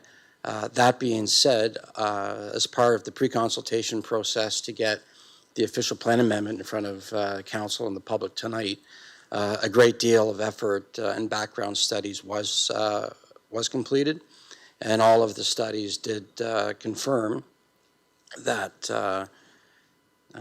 the subdivision could be accommodated within this property. And one thing that I will note, as the gentleman next door indicated, his property is outside of this subject lands. It is in the deferred development zone, and that deferred development zone generally permits existing uses. And with our property being designated employment, one of the troubles that the Lanou family has to the rear of the pond is the existing Azar subdivision.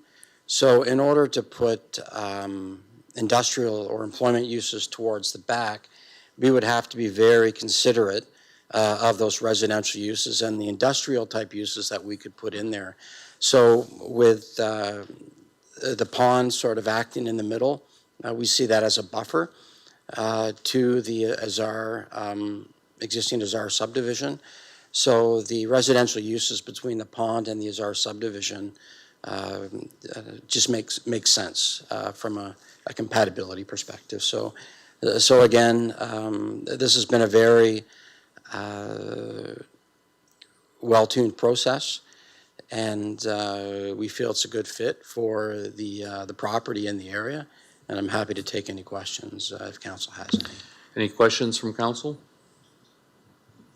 Seeing none, Anthony, oh, sorry, I didn't see it. Sorry. Councillor Finn, go ahead.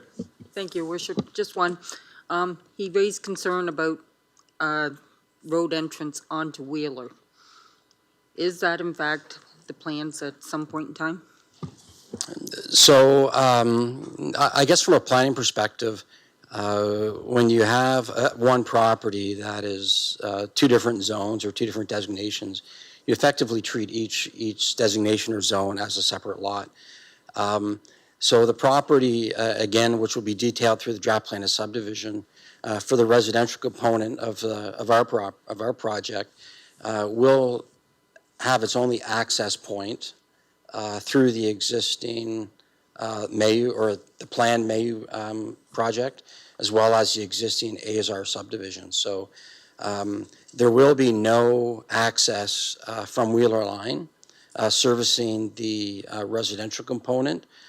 But please appreciate that there is a fair amount of undeveloped land fronting on Queens Line and Wheeler Line that should that develop in the future for industrial or whatever use, access will definitely be coming from Wheeler or Queens Line. So, thank you. Anthony, do you have any comments regarding the discussion, or to answer the question with the easement? Or sorry, would you be able to, on the easement question, either of you be able to answer that? Yeah, thank you, Mr. Mayor. And to respond to the question regarding the easement along the eastern property line, there's an existing drain, and that easement is a requirement to the Conservation Authority. to allow a maintenance corridor for drain cleanout along that easterly property line. So, Thank you. Anthony, do you have anything else to add? Seeing none, Councillor Harrigan and Councillor Anderson, I get you to move this, please. So moved, Mayor Caniff. And seconded. Any questions? Seeing none, we'll put it to vote.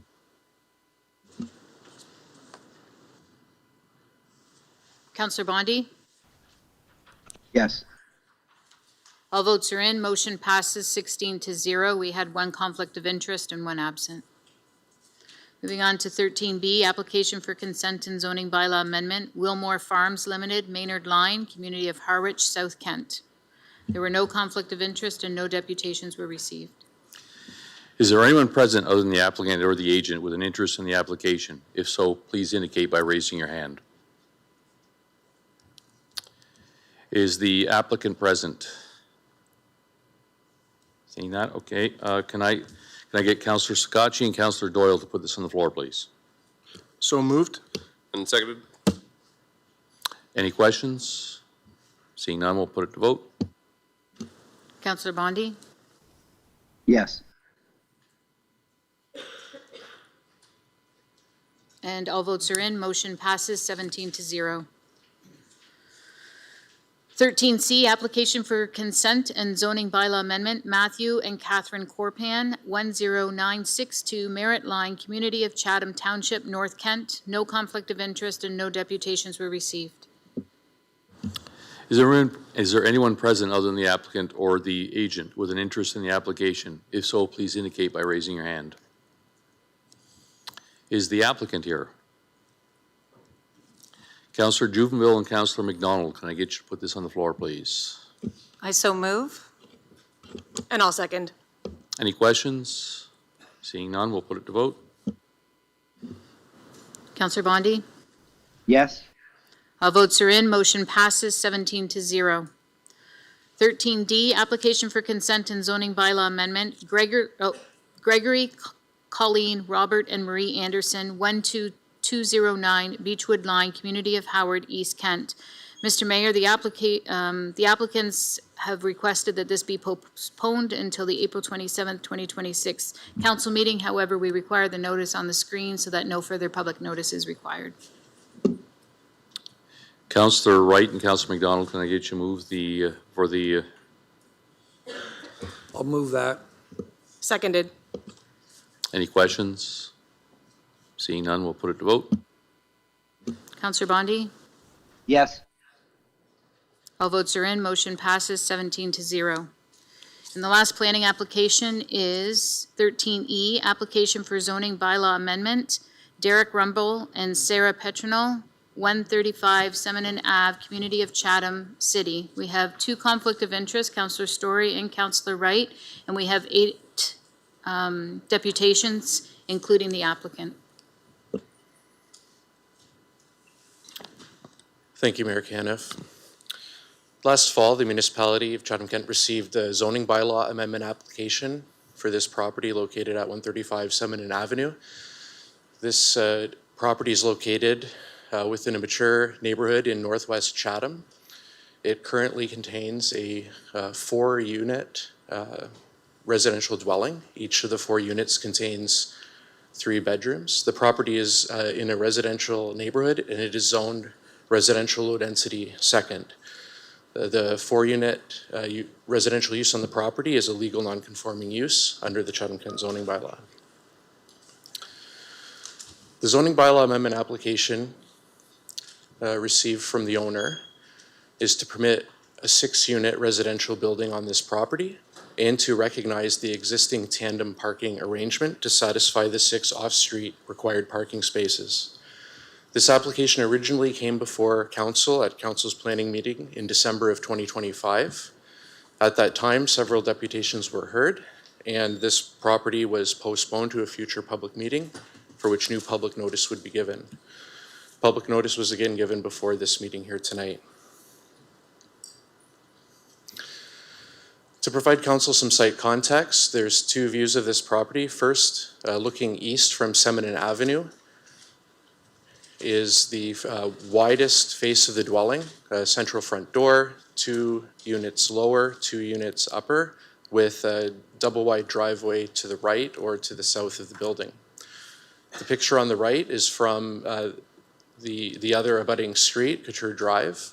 This perspective of the property shows the north-facing end of the building as well as the rear face of the property, and another driveway that accommodates tandem parking currently. The floor plans provided with the application from the owner indicate that 2 of the 3-bedroom units are intended to be converted into 2 one-bedroom units each. This is how the building would change from a 4-unit to a 6-unit building.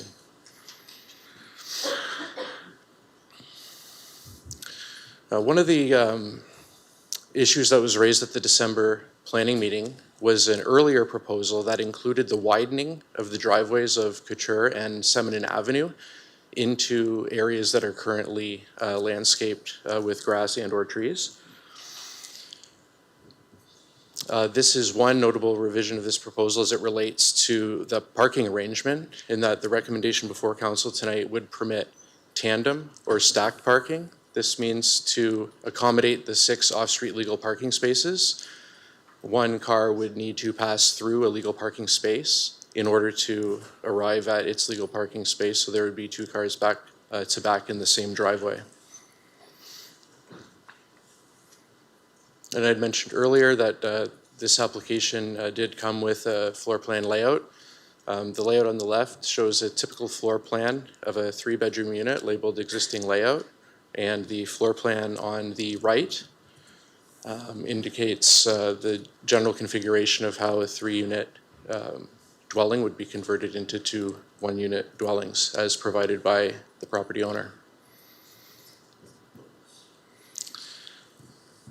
This application was reviewed in the context of the provincial planning statement and the Chatham-Kent official plan and zoning bylaw, and would be in compliance with these documents if approved. Therefore, it is recommended that zoning bylaw amendment application file D14C4725R to rezone the land known as 135 Seminole to a site-specific residential low-density second zone to 1, permit a multiple dwelling with not more than 6 dwelling units within an existing building, and 2, permit tandem parking, be approved, and the implementing zoning bylaw be adopted. Thank you.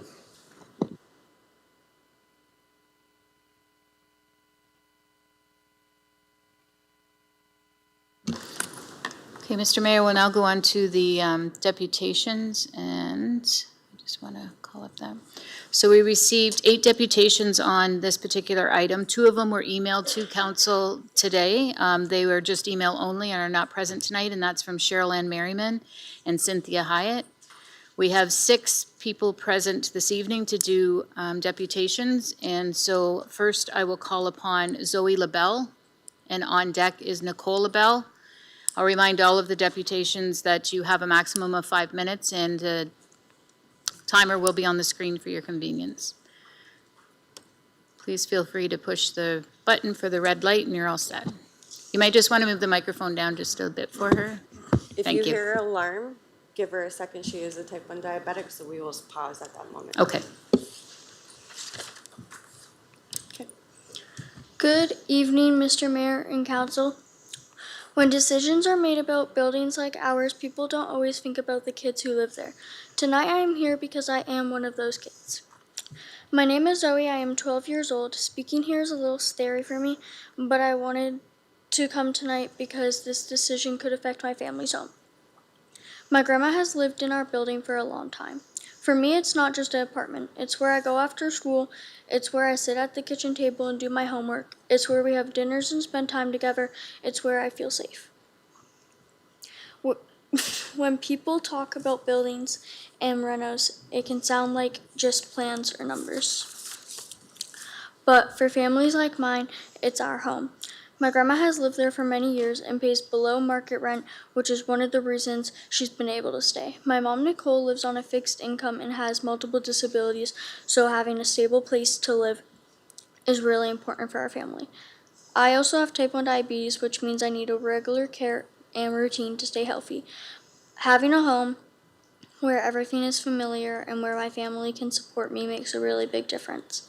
If the units in our building are divided or removed, it could mean losing a place that has been part of our lives for a long time. And for kids, losing a home isn't a small thing. It can mean losing routines, losing my school I've been at since kindergarten, losing my friends, and losing the place where my family comes together. I know council has to make important decisions about housing, but I hope you also think about the people who already live there. Families who have built their lives in these homes and kids like me who depend on those homes staying stable. Please remember that this building isn't just housing, it's someone's home, and for me, it's part of my childhood. Thank you for listening to me.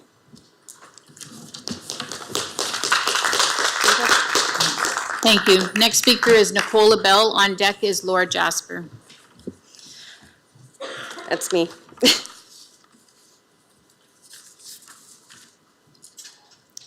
Good evening, Mayor and members of council. My name is Nicole. I'm here to talk to members of my family that is directly affected by proposed changes to our building. I've made it this is my home for the last 10 years. For us, it's not just property or redevelopment plan. It's about having a place to live that is stable, affordable, and manageable with the realities that we face every day. I have multiple disabilities, I'm on a fixed income, and I'm paying below market rent. My daughter is a type 1 diabetic, insulin dependent, no signs, no symptoms, with life and death emergencies that can happen within seconds. She was diagnosed at 7, lost her father 2 months after. Because of that, she solely depends on me. Because housing stability, it is important and essential. Finding affordable housing is extremely difficult. Losing a place that is stable and familiar would create serious challenges for me and my family. Our current housing situation works for me because we're close to each other and able to support one another. Our homes are connected in a very particular way. We have matching keys, so in emergency, we can quickly access one another. The level of access to support is incredibly important for me and my safety and well-being. When emergency happens, my children have a place to go, which is my mom's home. The spaces include bedrooms if needed. That support system is how we manage to stay safe and stable. But when changes can happen, our functionality of living becomes very uncertain. I understand with the original parking concerns now have been revised to stack parking on where me and my mom park. However, I am concerned with how it would actually happen in real life. If vehicles are stacked, it may make it very difficult if my safety and my daughter's safety is in jeopardy. And if new tenants have more than one vehicle, street parking is already limited as it is. Because of my disabilities, I have balance challenges and I need a clear, safe path directly to my car. I can't safely navigate around multiple vehicles. I can't figure it out each time, and I shouldn't have to navigate around each obstacle in my path, nor play leapfrog around vehicles. I should not have to find a predictable laneway or anything. I will not bang on neighbors' doors in the middle of the night for my child's life or safety. If my daughter goes into DKA, which is a diabetic coma, when I live less than 5 minutes away from a hospital, it takes approximately 15 minutes for an ambulance to arrive to get her a one-time nasal spray when Narcan is free. These may seem like small details, but they directly affect my ability to live independently and safe. It's not just about housing supply, but this is what happens when people are already living in these homes. People who rely on stability, access, and family support to manage their daily lives. I understand council has a difficult decision to make, but I ask you not not to consider just the need for new units, but whether to change what truly works for the people that expect to live there. The owner states that the increased units, our water can't even consider the extra units. We already are having cold showers, but the stability that me and my family need, I only hope you consider this. This is the third time of me being here. Thank you. Thank you. Next speaker is Laura Jasper. On deck is Gina Bernardi.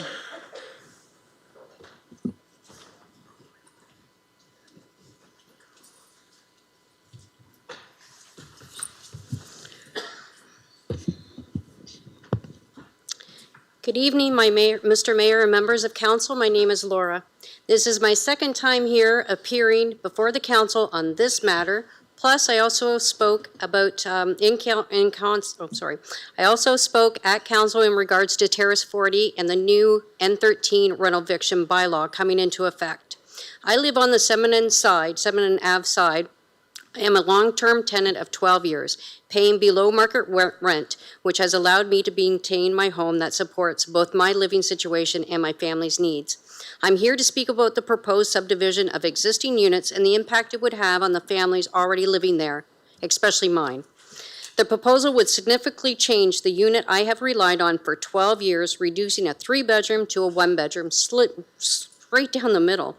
This is not just a physical change, it directly affects whether my household can continue or function and remain in one home.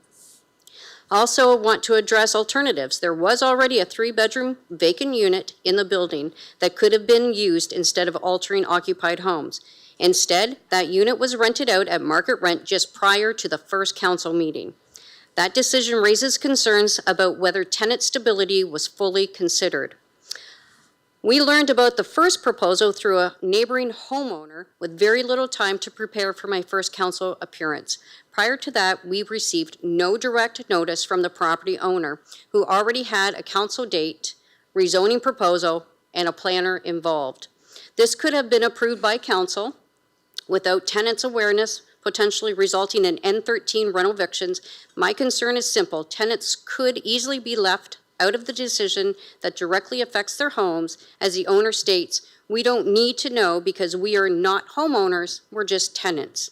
This time, however, our notice came in a generic envelope labeled occupant, something that could have easily been mistaken for junk mail, and despite the homeowner knowing exactly who lives in those 4 units. As of last night, viewing the illustration that was submitted to the municipality from the owner on how the proposed units would be subdivided, it clearly indicates that one of those units is mine, and it still isn't clear whether or not it is the upper and lower units on that same side or both of the tops. If it is to indicate my upper and my daughter's lower unit, it then appears that 2 long-term tenants paying way below market rent was a very contributing factor in their choice, and leaving my daughter and her children and her family of 3 unable to return because there's not enough bedrooms. I have health issues, and the uncertainty is creating immense stress, and my health has been affected as a result. With an upcoming surgery, not knowing where my home will be feels unnecessary and deep distressing.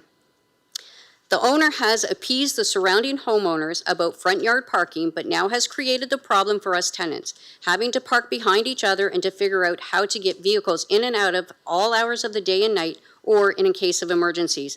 I am not knocking on neighbors' doors. These are strangers. This situation also extends beyond my household. I was recently asked if I would consider becoming a foster parent again. I had to decline, not because I wanted to, and I wasn't willing, it's because I couldn't guarantee a stable home. I would also like to briefly note that this is not an isolated situation. This type of application is beginning to reoccur on a regular basis in Chatham-Kent. Another property owner with 2 buildings of 21 units each is now proposing similar subdivisions, adding 14 more units per building inside existing units. That's 48 units now being squeezed into 70. How many are long-term tenants paying below market rent? How many families will be displaced and not able to return to a smaller unit? That owner had respect for their tenants and posted their proposal, the city council meeting date, for all 42 units to see. Since my first appearance in December 2025, this isn't just about one building anymore. In my building alone, this proposal could make up to 4 people homeless. In February, at Terrace 40, over 40 tenants were affected. Now March, with 2 more apartments buildings on Taylor Ave, that could exceed 80 tenants. In less than 4 months, December, January, February, and March, you're looking at the displacement of over 125 people. Where are all these families going to go? And more importantly, when is this going to stop? Thank you. Thank you. Is Gina and Miro Bernardi here? Okay, Council, you did receive their deputations. They just weren't clear whether they'd be present or it was email. And finally, Mr. Mayor, we do have the applicants. Would you like to call upon them at this time? Yes, can I have the applicant come up, please? So we did receive a deputation from Derek Rumble and Sarah Petronell. Council, you did receive that also, but I'll pass it over to Mr. French.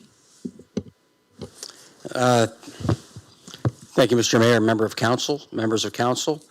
I appreciate the opportunity to return again tonight following the December meeting. Everybody, members of council, I trust, did receive a letter, a copy of the letter from Mr. Rumble and Ms. Paternal, which spoke to councils and the public's concerns to the greatest extent possible from the last meeting. I cannot answer any questions regarding the business plan. However, I can answer or make comments to the planning application for the rezoning to permit the 2 additional units, as well as the stacked parking space tonight. So I guess since I do have a few minutes left on the floor, this application and proposal began with a very lengthy and detailed pre-consultation process with municipal staff back in the summertime. And through that pre-consultation process, a number of items were identified by both the development team and identified by staff. From the development side, Chatham-Kent has an official plan. The province has a provincial planning statement, which speaks to the provision and the necessity to provide additional housing options throughout Ontario and throughout the municipality. In this situation, I can't speak to any other applications throughout the municipality for changes to structures, but this application does in fact, or I should say will have the result of increasing housing capacity within the municipality. We are not losing dwelling units. We are actually gaining dwelling units at the end of the day, which goes along with both provincial direction and council-endorsed official plan. So I also appreciate that the owners have the ability to make an application to rezone the property. And I also appreciate the fact that the owners have additional legislative requirements which they have to meet, both under the Residential Tenancies Act and at the time, should a building permit come forward to carry through these plans, potentially regarding a municipal bylaw regarding the ability to displace tenants during renovation times. So again, please read the applicant's letter, which speaks to their plans, speaks to retaining or reducing rental fees within the building, and so forth. So again, if council has any questions, I'll do my best to respond. Council, do you have any questions? Councillor Finn, followed by Councillor Crew. Thank you. Through you, are you able to tell the tenants that are here which two apartments are affected, as obviously it isn't the newly renovated that somebody just moved into, according to the letter. Yeah, so the two units which are planned for renovation are the two existing three-bedroom units within the building. Apparently, they're all 3 bedrooms. Then I apologize, I'm not able to answer that question. Thank you. Councillor Crew? Thank you. I'm just looking, I'm not quite clear on this stacked parking. Does that mean, so when I look at the aerial view, if you come off Kuchar, is it going to be singular cars around? Is it going to be a circular driveway that goes out and connects to Seminole? Through your mayor to Councillor Crew. So by allowing the stacked parking spaces, what you see today on an aerial photograph will remain. It is not anticipated that a circular driveway be installed. So the zoning bylaw requires a minimum number of parking spaces to be accommodated on the lot. If any parking does occur off the lot, i.e. within the road allowance, those cannot count for required parking. However, it's not uncommon throughout the municipality to see where, especially on corner lots where you have an increased side yard setback, that cars do park on the road allowance between the road and the property line. So if you look at the aerial photograph in this case, there is quite an extensive driveway between the Seminole road frontage and the front property line.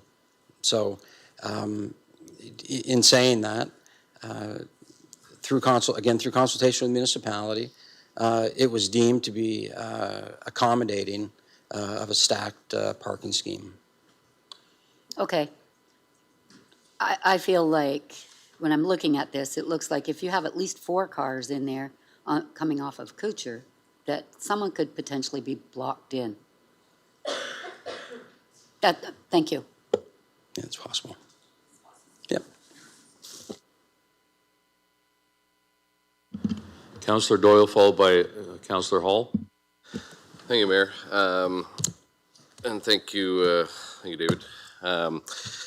I guess for me, myself personally, I appreciate that we do need more housing, and this would give us the more housing we need. But I think to potentially make 2 different families homeless because they can't afford going somewhere else isn't really the point of what we're trying to do either. So I just morally, I can't support something like this. I appreciate what they're trying to do, but I'll be a no on this one. Thank you very much. Councillor Hall, followed by Councillor Anderson. Thank you, Mayor Cano. Thank you, Mr. French, for answering some of these questions. Thank you to the residents and the people in our community that provided deputations tonight, especially the young person. I think she has a future in public speaking. She did a great job tonight, so good job with that.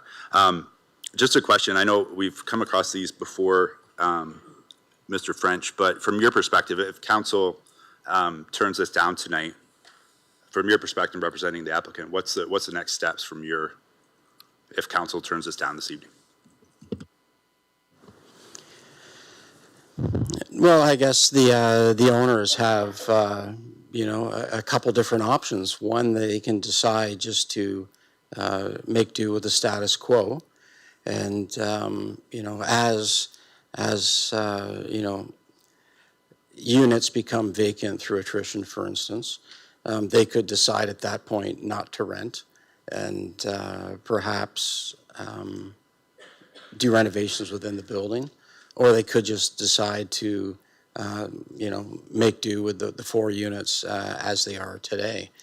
In the letter from the applicant, it was noted that there was a unit that was vacant for some time, and, why didn't the renovation occur during that point? And, the simple reason is the zoning didn't permit it. So again, we're simply asking for the ability to convert the building into 6 units so that they can make plans in order to do that conversion. Now, the other opportunity or other option that the applicants have or the owners have is to file an appeal to the Ontario Land Tribunal. Whether that will happen, I can't speak to that. There's obviously a cost involved to that. And that's not something that we've discussed to this point, but that definitely is an option. Thanks. Sorry, I cut Councillor Crew off halfway through, so if I continue with Councillor Crew, then I'll go to Councillor Anderson and Councillor Harrigan. Thank you, Mayor Caniff. I was just going to ask another question, so along the same lines as Councillor Hall.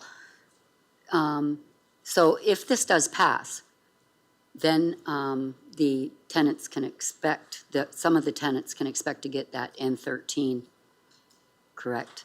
So what I would say to the tenants is that if that does happen, if this does pass, that I would contact CK Legal as soon as you get that. That's not what we do here, but you have an avenue, and they're becoming pretty experienced at that. I'm not going to support it for the same reason, and I don't think I've ever not supported a zoning change, but this one kind of, it's like Councillor Doyle said, it's morally wrong, and I think that when you can't even answer their question as to which apartment is going to be removed or lose their tenancy, it doesn't really help with sustainable living in our community. And it's one of the, so for this one, I'm not going to support it going forward. I don't know that that will help, but that's what I'm going to do. Okay. Councillor Anderson, followed by Councillor Harrigan. Thank you, and through you. I just have a question, Mr. French. It's kind of like a broad question. Mm-hmm. To do a renovation like this, okay, what in your best estimate would be the cost associated with doing a renovation like this? I honestly have no idea, Councillor Anderson. I just don't know. Again, I was engaged to assist with the rezoning application. I'm not a contractor. I don't know the answer to that.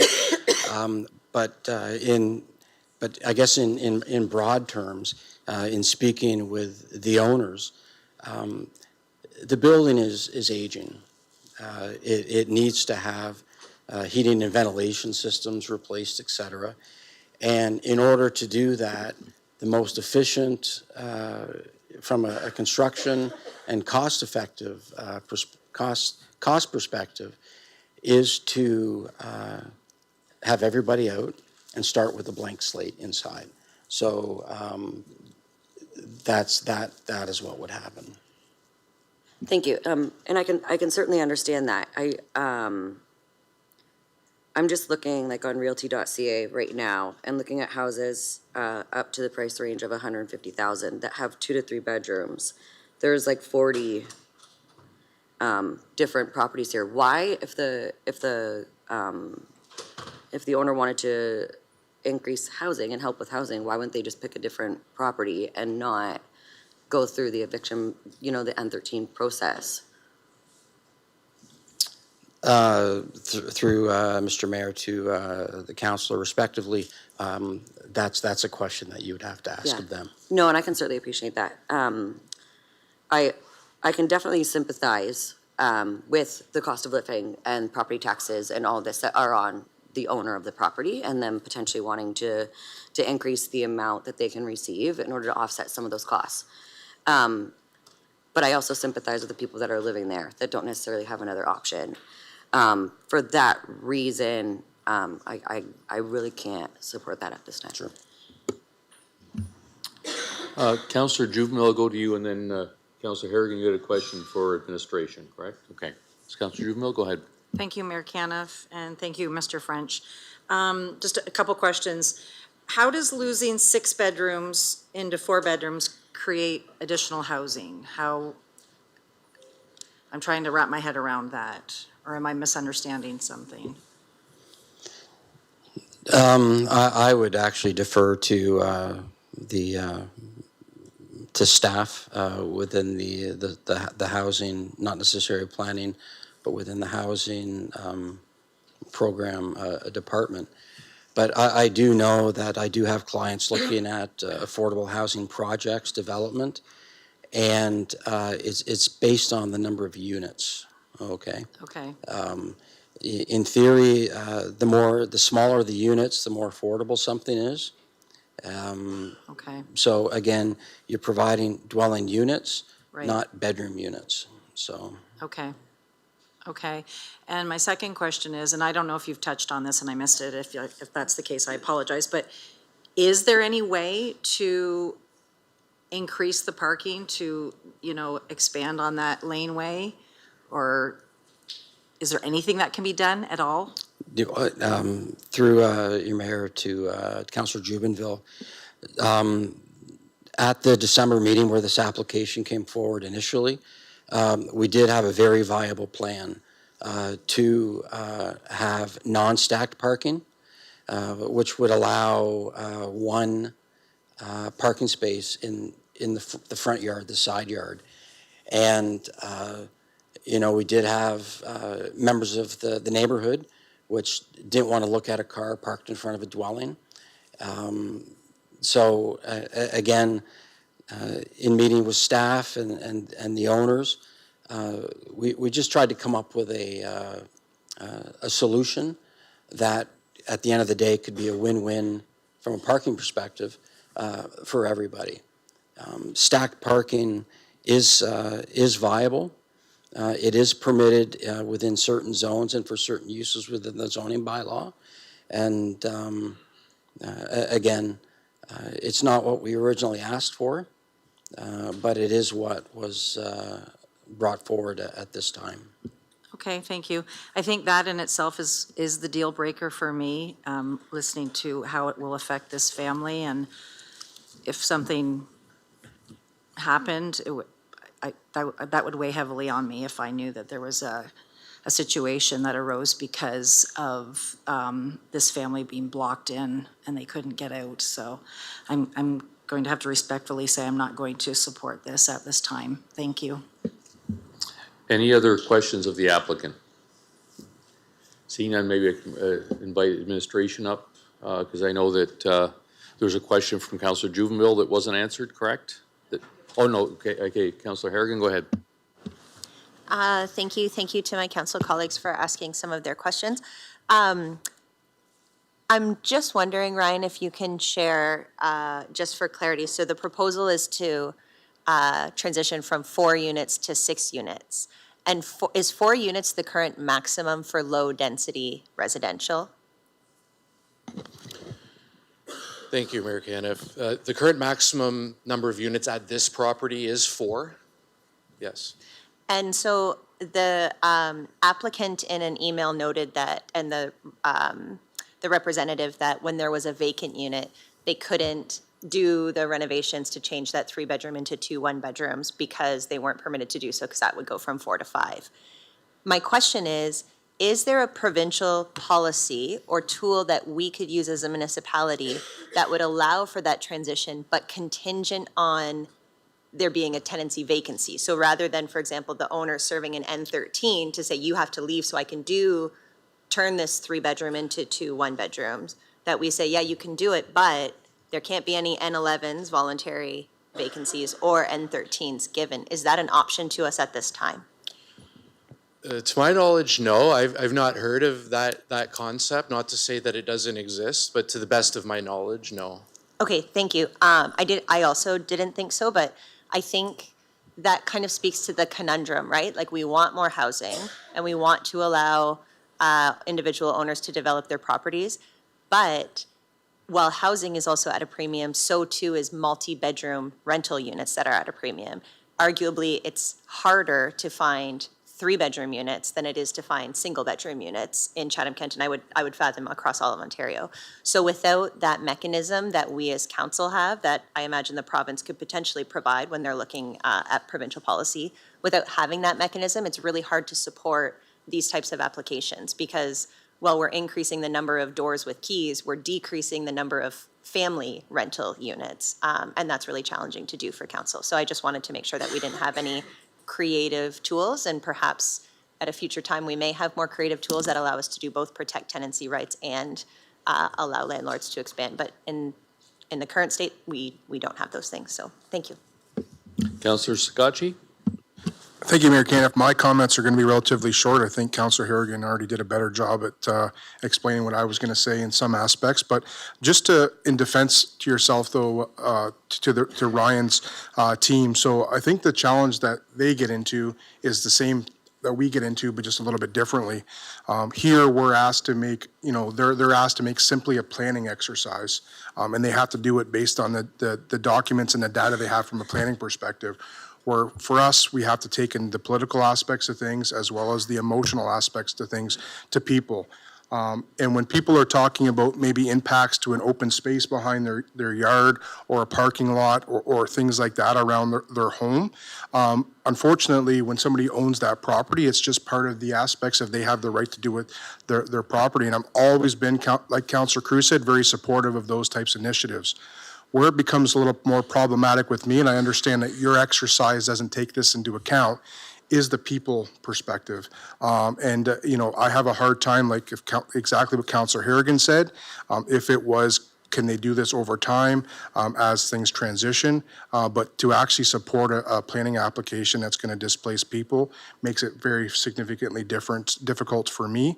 I won't be supporting it as well, but I also recognize that the potential of this going to an appeal is probably, going to be high. And, I do think it's unfortunate that these exercises are made on just planning merit alone, right? So appreciate staff. I appreciate Mr. French was put in a very challenging circumstance as well. And I do appreciate all the comments from the community as well. Thank you. Councillor B. McGregor? Thank you. I agree with much of what has been said. It's rare for Councillor Dolan and I to agree on a planning application that has to do with density. But I don't view this as an increase in density when you're considering the loss of three-bedroom units. And I think, obviously, I'm not going to vote in opposition to this recommendation, but agree with the comments about the planning opinion. I think when we think about the provincial landscape and why rent evictions are profitable, it's an opportunity to reflect on our role in that as well. When we think about new densification projects, the costs associated with those, the red tape we put up to building those sometimes, that's part of the reason why these rent evictions are financially viable. So I think that we need to reflect both on provincial policy and the lack of protections for renters, particularly renters right now facing rent evictions, and also reflect on how we approach some other planning applications in the municipality when we're looking at how to onboard new units, particularly three-bedroom, two-bedroom units. And then we should think about as well, as meaningful as these apartments are to the people living in them right now, we know that people need housing at that below market level. So we need to look in other ways to invest so that people searching for rentals can access that type of pricing as well. So I think, it's a really good example to us about the struggle of housing in the community. And I think we should keep it top of mind, not just with this application, but with our investments going forward and with other applications that come to the planning table. So thank you. Okay. Seeing no other questions then, Councillor Allen and Councillor Finn, can you put this on the floor, please? Happy to move that, Your Worship. Happy to second. Okay. Seeing no other questions, we'll put it to vote. Councillor Bondi? No. All votes are in. Motion fails, 0 to 15.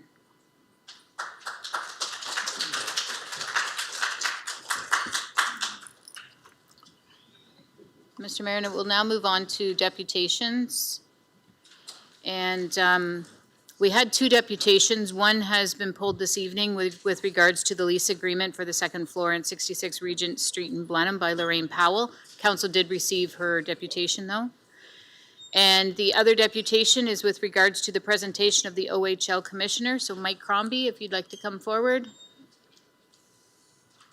Mike, are you here? Yep. You'll have a maximum of 5 minutes, and the timer is on the screen for you.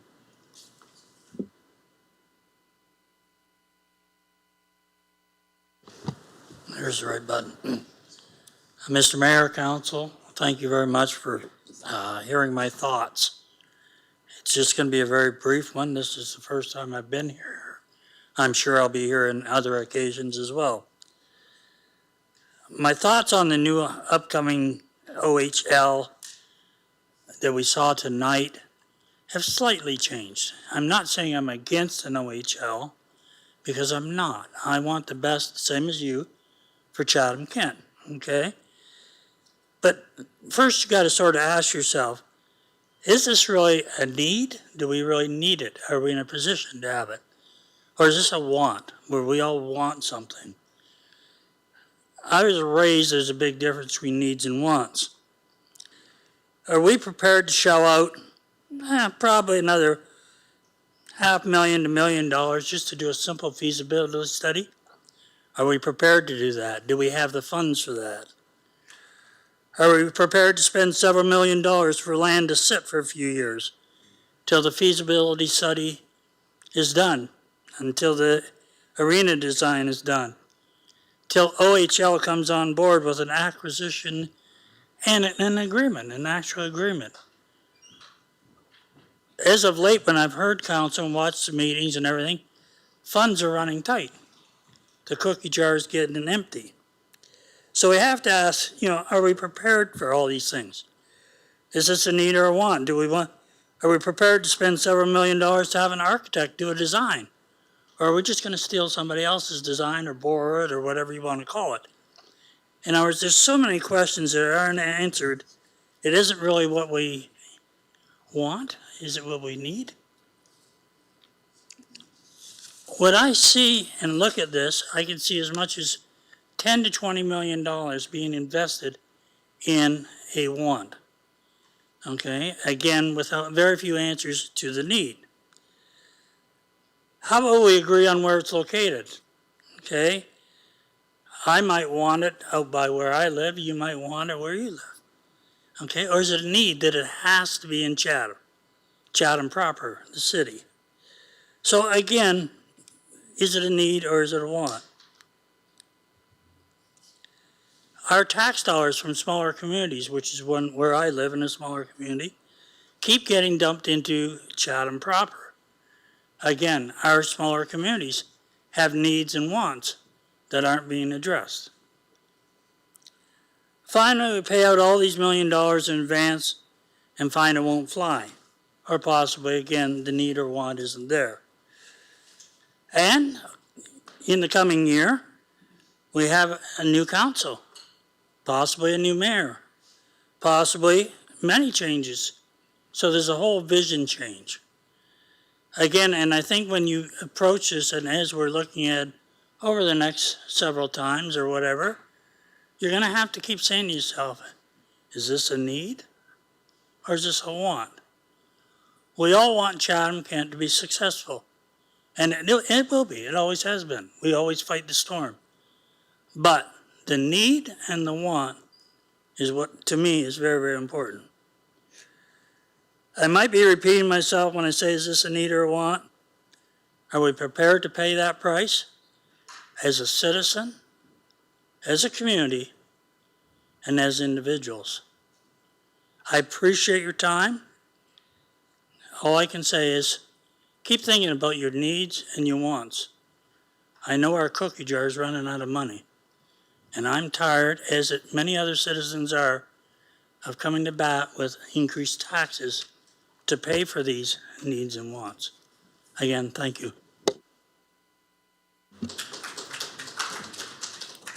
Thank you. That's all the deputations for this evening. We'll now move on to the consent agenda. This has been a roving agenda, so let me try to get this right. The items that have been pulled from the consent agenda to be voted on separately are items 18A, the Chatham-Kent Growth Strategy Update. There's a presentation by administration. Item 19A, the Waste to Energy Project. There is a presentation by administration. And item 19C, the 2025 Statement of Remuneration and Expenses for Elected and Appointed Officials has been pulled by Councillor Jubenville.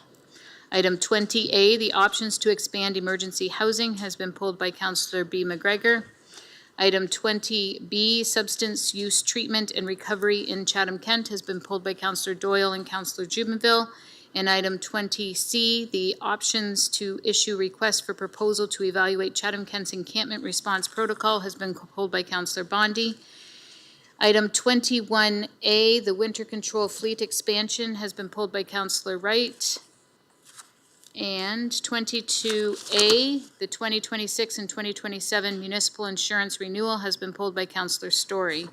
Therefore, remaining on the consent agenda are items 16A, B, C, 17A, 18B and C, item 19B and D, item 20D, item 21B and C, and that is it, Mr. Mayor.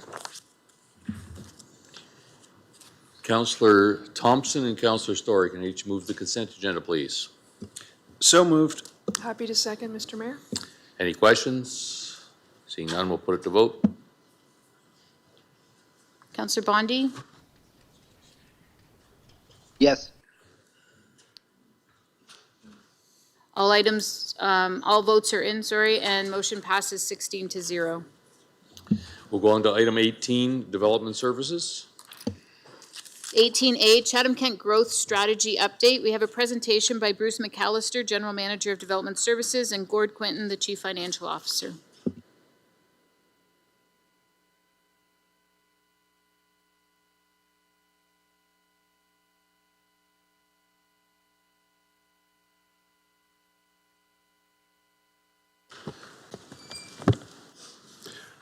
Thank you, Your Worship. As administration, we wanted to provide Council with an update on the Council's growth strategy. Over the course of the past 5 years or so, there's been a significant amount of work that has been completed or is still in progress by across all departments, frankly, in terms of Council's strategic growth priorities. So I'm going to walk through a few slides, and then I'll turn it over to Gord Quinton, our Chief Financial Officer, to discuss the final couple slides. Oops, too fast. So in early 2020, the previous term of council, just before the COVID pandemic, actually, it was literally a few weeks before the COVID pandemic was acclaimed, that council adopted the original, what I call Chatham-Kent Growth Strategy. It identified a number of short and longer range initiatives to encourage sustainable growth across the municipality. Back at that time, we were experiencing a level of we're starting to see indicators of growth after 10 to 15 years of pretty stagnant growth and population loss in the municipality. This is around 2019, we started seeing indicators of growth. What we were also seeing was a significant shortage in rental housing across the board, across the continuum.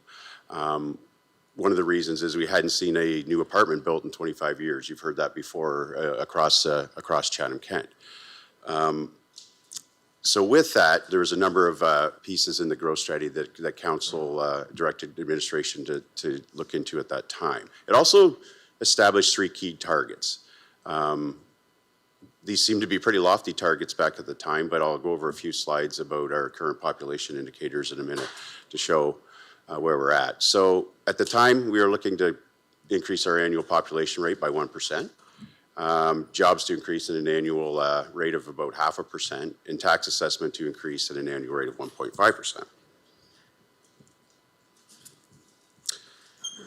So I just wanted to talk about our community improvement plan, because right after the growth strategy was adopted in early February of 2020, in March of 2020, we came forward with what I'll call the first big initiative under that growth strategy, and that was to completely essentially rewrite and update our community improvement plan, or CIP as it's often referred to.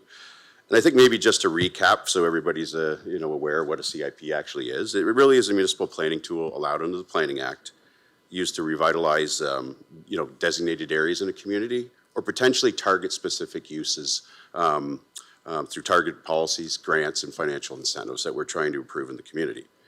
So this was adopted on March 2nd of 2020. It was approved, and it offered a wide range of financial incentives to stimulate private sector investments in the residential, employment, and commercial sectors. Since that time, the plan is being adjusted on a couple occasions now. You're always monitoring your plan to see, it's been successful in some areas, so maybe there's other things we need to look at in incent. So the last one, for instance, was just this past December, or November, whatever it was, where we brought forward amendments to focus more on affordable housing in those buckets as well. So that was one of the keys, and more focus on our downtown areas versus other specific areas as well. So it's been very successful, over the past few years. And there's 4 incentive programs. I'll just quickly highlight them that are provided in the CIP. So there's what we call the Building and Planning Fee Rebate Program. That's for specific uses that are eligible under that program, and it's capped at $20,000 for any particular application.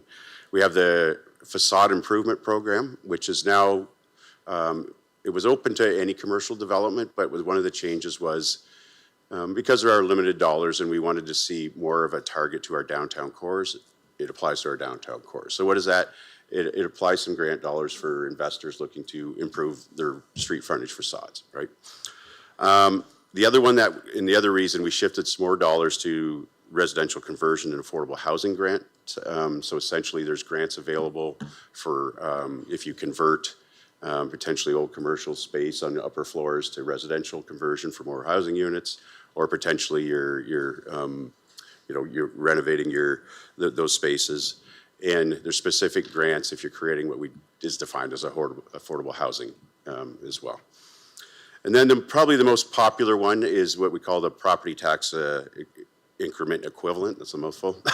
But this grant either provides a 5 or a 10-year tax equivalent grant on certain project types only. So it really applies to major residential and major, what we call employment uses as well now.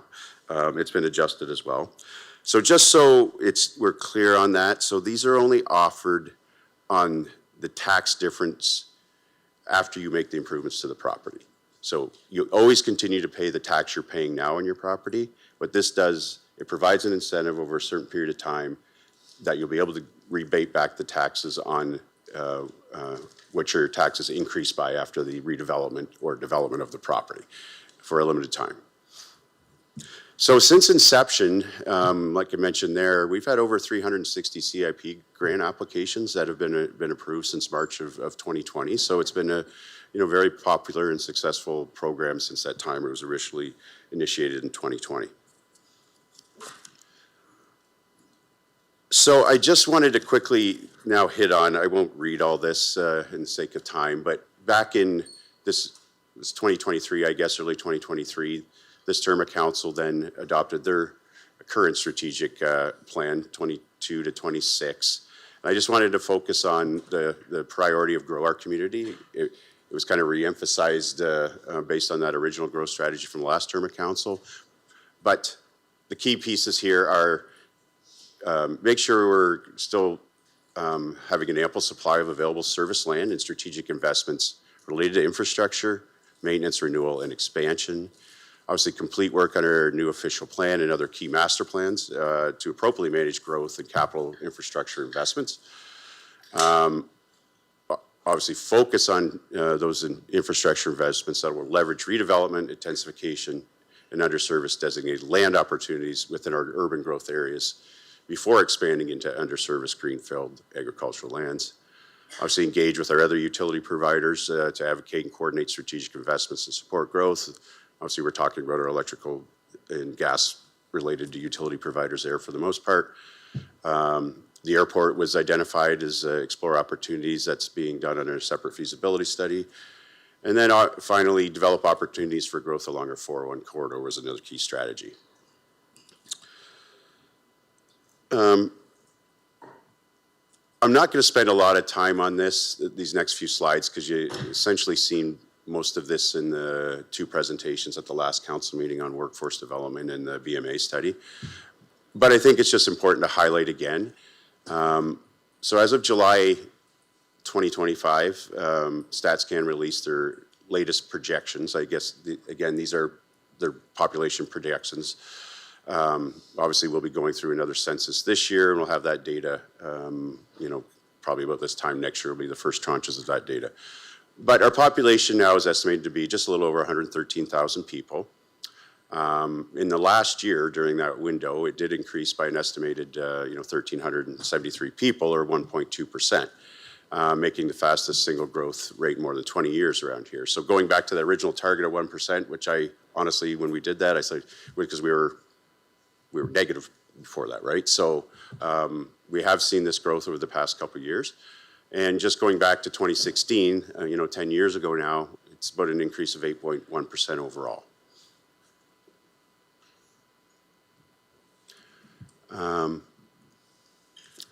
So again, this just kind of highlights, actually, Chatham-Kent outpaced a lot of our neighboring municipalities over the course of 23, 24, and into early 25. You can see those comparators there. More than Windsor, London, Sarnia, and even the Ontario average during that period. This just simply shows how is this happening. This is primarily happening from people in other areas of the province moving to Chatham-Kent. That is the key why our population has improved. Lots of things go into that: affordability, attractiveness, all types of things are leading to this. But you can see last year in 2025, almost 1,200 people more moved into Chatham-Kent than out via interprovincial migration last year. That's the second highest annual number of interprovincial migrants since data was originally collected in 2001, so over the course of almost 25 years. That gives you an idea of where people are in Ontario coming from and potentially leaving Chatham-Kent for, but obviously the net is significant there. But the majority are coming from the GTA, Toronto, but also you see a significant number even coming from basically the 401 corridor up to the GTA for the most part, right, in Windsor and Sarnia.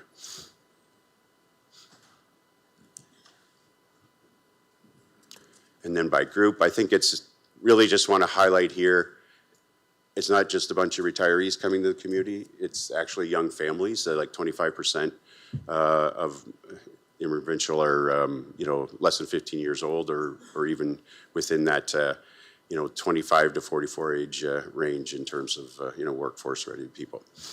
And these are things that were kind of highlighted, I think, 2 weeks ago as well during the workforce presentation. Now, housing growth. This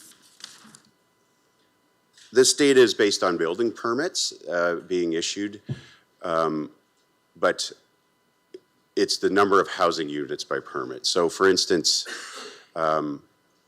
one permit is issued for a 70-unit apartment building. So that's why I'm using housing starts. So a dwelling unit is anything from a single detached dwelling to an accessory dwelling unit or a granny suite, or an apartment unit is one dwelling unit. So I really just wanted to highlight here, as you can see, going back to 2011, pretty stagnant. Up to 2019, you start to see the uptick. And even before that, I went back, it was about the same.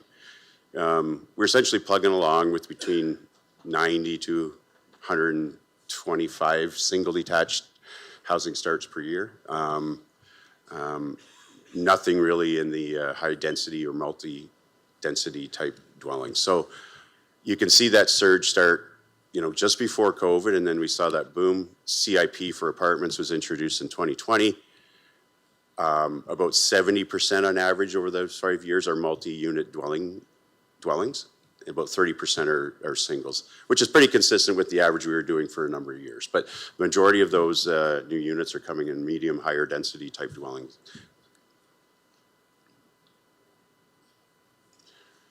So I won't spend a lot of time on this. This is really just quickly to touch on the growth management planning framework in Ontario here locally as well. First and foremost, you heard during the last planning debate there, the Provincial Planning Statement 2024, often referred to as the PPS, is the provincial policy direction on key land use planning issues that the province sets out that affects communities and municipalities. And requires that all municipalities have to plan for building more housing where it's needed, make land available for development, create opportunities for economic development, job creation, plan for appropriate transportation, water, sewer, and other infrastructure needs to accommodate these uses. So in essence, under the PPS, local municipalities do have the responsibility to appropriate plan for and to accommodate growth in Ontario. Locally here, then it's the municipal official plan is our most important, vehicle for implementation of those provincial priorities. We always review that and update it when needed to adhere to provincial policy because it's changed a number of times over the years. We are currently undertaking and nearing completion our official plan growth management study. I'll talk about that a little bit more in a second. And then once that's completed, we do intend on, or planning services will be undertaking a new Chatham-Kent official plan, probably starting later this year, but predominantly over the next couple of years. It's a pretty big exercise. The original Chatham-Kent official plan is about 20 years old now. It has been amended and updated, but it's time for a refresh going forward. So as I just mentioned, the growth management study is nearing completion.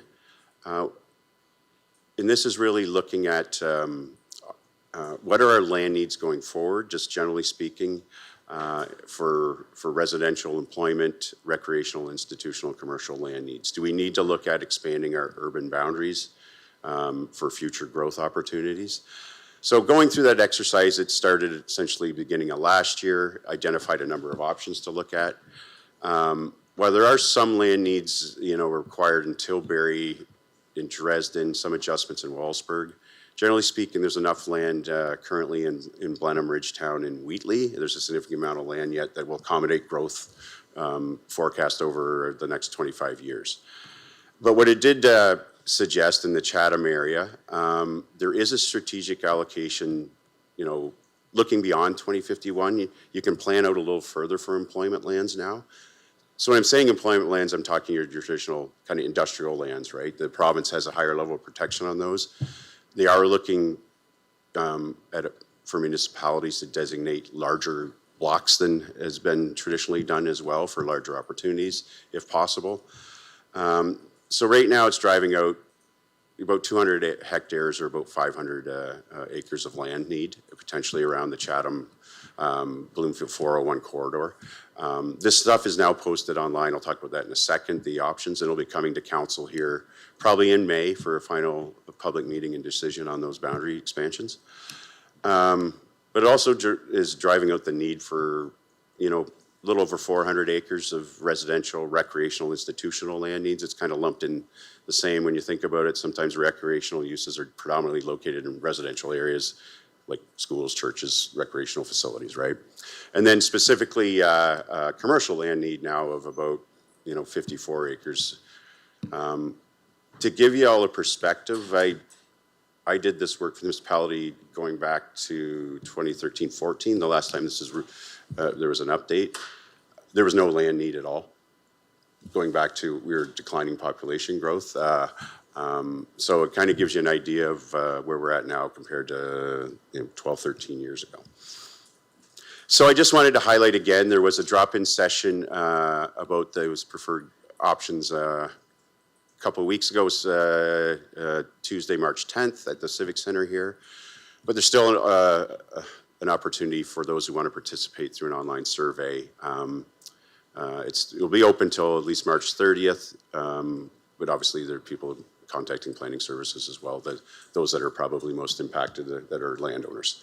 And I just want to maybe one last thing on this. When I suggest there's roughly 1,000 acres of land need there, I don't want to leave the impression this is all the municipality needs to acquire all these lands. A lot of this is predominantly private held lands.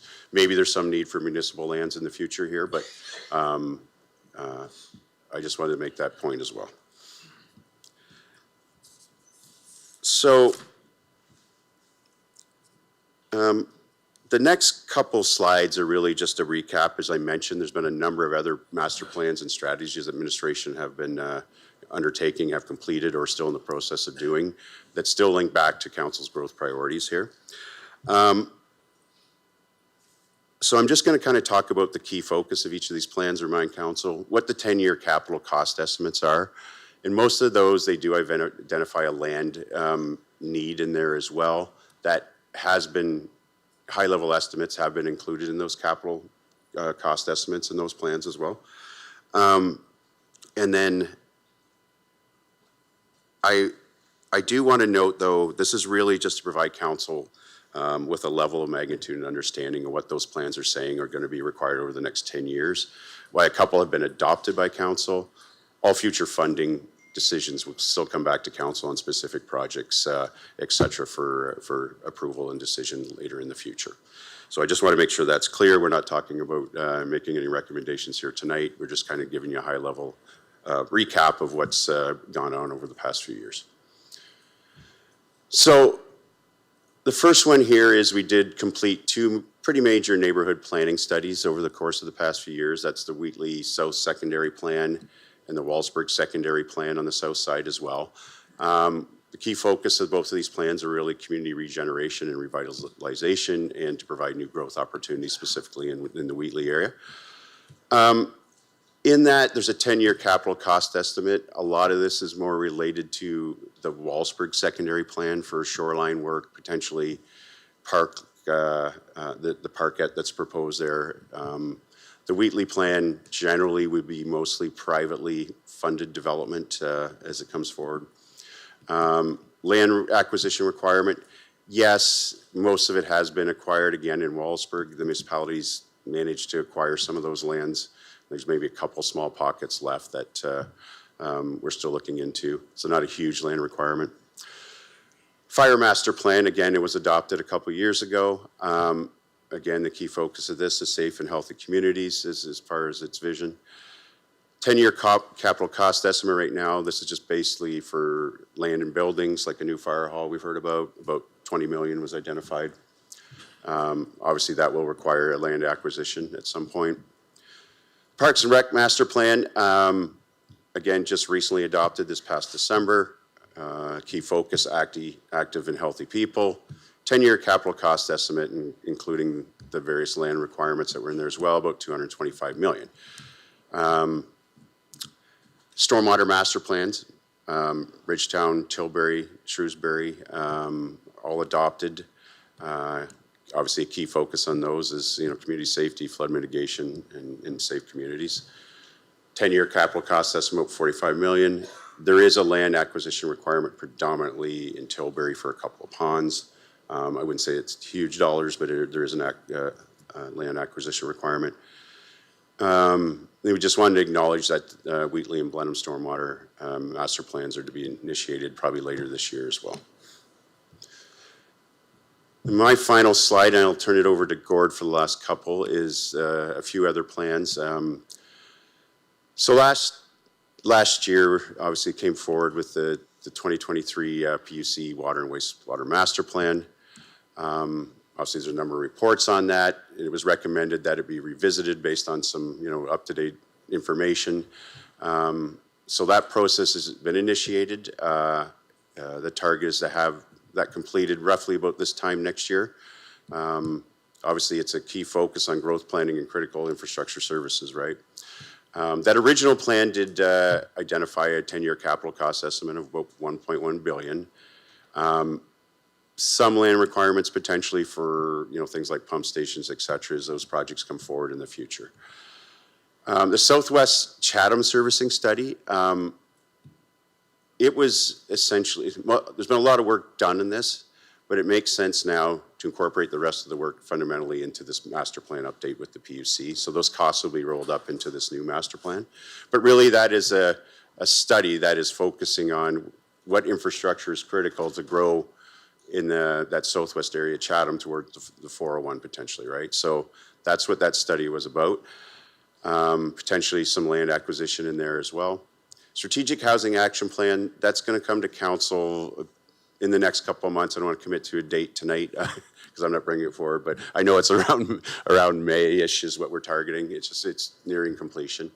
10-year capital cost estimate. This is a bit of a, I guess, about 150 million, but that's based on a number of housing projects and land acquisition that council's already, seen come to them. Some of the land's already been acquired, some of the surplus school properties, but it's kind of lumped into those capital cost estimates as well. Mobility master plan, obviously growth planning as well, critical services. This one is just getting underway. Be done about the same time as the PUC's master plan next year is the target, like around March, April-ish. And then the cultural master plan update, quality of life and civic engagement. Don't have any capital cost estimates yet. I don't think that we're probably going to see much in the way of land acquisition, but I know it's targeted to come to this term of council probably in the summertime for final delivery. So with that, I'm going to turn it over to Gord to speak to the last couple of slides here. Thank you, Gord Quinton, Chief Financial Officer.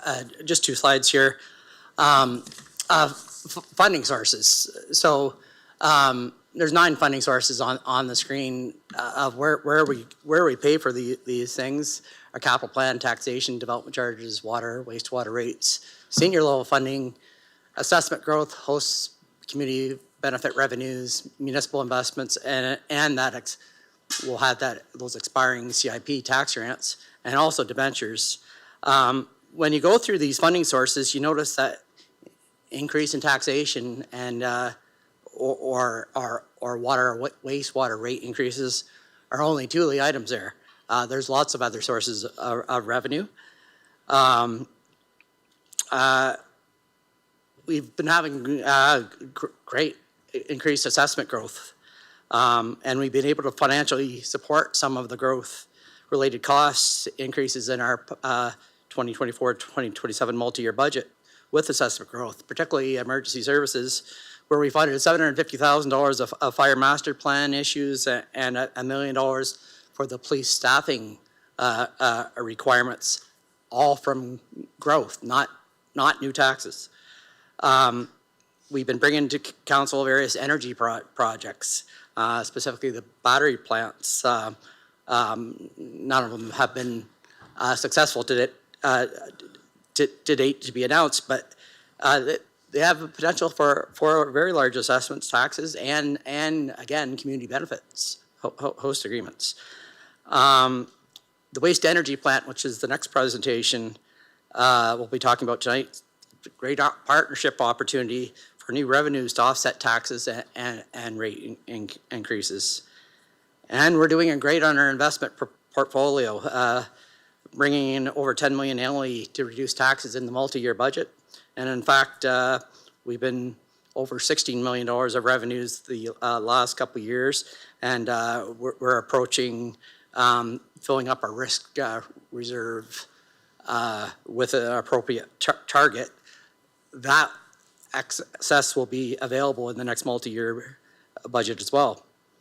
And then with that huge increase in apartment buildings across Chatham-Kent and employment land CIPs, there's going to be a very large jump in tax assessments and tax revenues starting in 2032 when those CIP grants begin to expire on those apartment buildings, and even sooner with the commercial CIPs that were 5 years. Many of them are expiring, and those are new revenues that the next multi-year budget will be able to incorporate. Finally, debentures. We haven't issued a new debt since 2013. Council has adopted a pay-as-you-go policy for replacing our aged assets, such as roads and bridges. What we have, we replace through the tax levy. But when it comes to new assets, such as many of those that were in the master plans that Bruce just went through, we don't have to pay for all the capital costs when building. We can spread those costs over multiple generations through the use of strategic debt. Chatham-Kent is an excellent financial position with our balance sheet that's almost debt-free. Congratulations, Council. We're in a great financial position. We can take on debt to expand our water and wastewater capacity, new storm sewers, the gravel road conversion, build new recreation facilities, and build the supportive and affordable housing units we desperately need. We can borrow at around 4% interest, which historically has been less than the construction inflation costs that we've been experiencing in the last decade. So now's the time to invest in CK in our future and continue this high level of growth. High growth spurs more future high growth.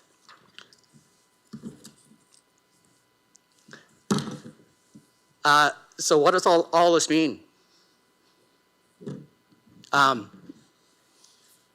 Remember, we started, as Bruce said, we started all this really in 2018-19, but with the report coming to council, the very last meeting that council had before COVID hit.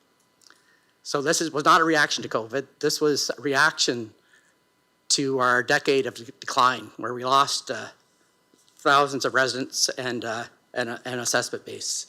We had to get out of that. Chatham-Kent has seen significant growth over the course of the last 5 years, and without this growth, it would have been extremely difficult to maintain the existing levels of service that our residents expect. Over the course of the next 10 years and beyond, critical investments will require core infrastructure, housing, fire, emergency services, policing, recreational, cultural facilities, and other public service facilities in order to continue to attract and retain these people in our community. Chatham-Kent's transformation is real. It's well underway. We built the organizational strength, financial capacity, and community confidence to turn that vision from 2019 into action. And that action's happening now and delivering. Growth's no longer something that we're planning for. It's something we're managing, shaping, and sustaining. New families are choosing Chatham-Kent. Investments are accelerating, and our communities are thriving because of deliberate, forward-thinking actions of this and the past council. We're building a community that takes care of people at every stage of life, supporting those in need, investing in housing, expanding recreation, and strengthening quality of life across the municipality.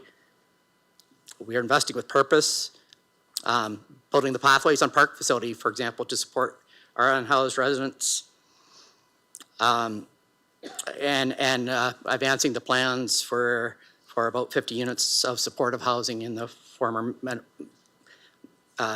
Meadow Park long-term care home.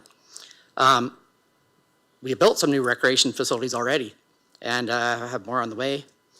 We've proven that innovation, fiscal discipline, and smart growth can go hand in hand, and our agricultural sector continues to feed the world.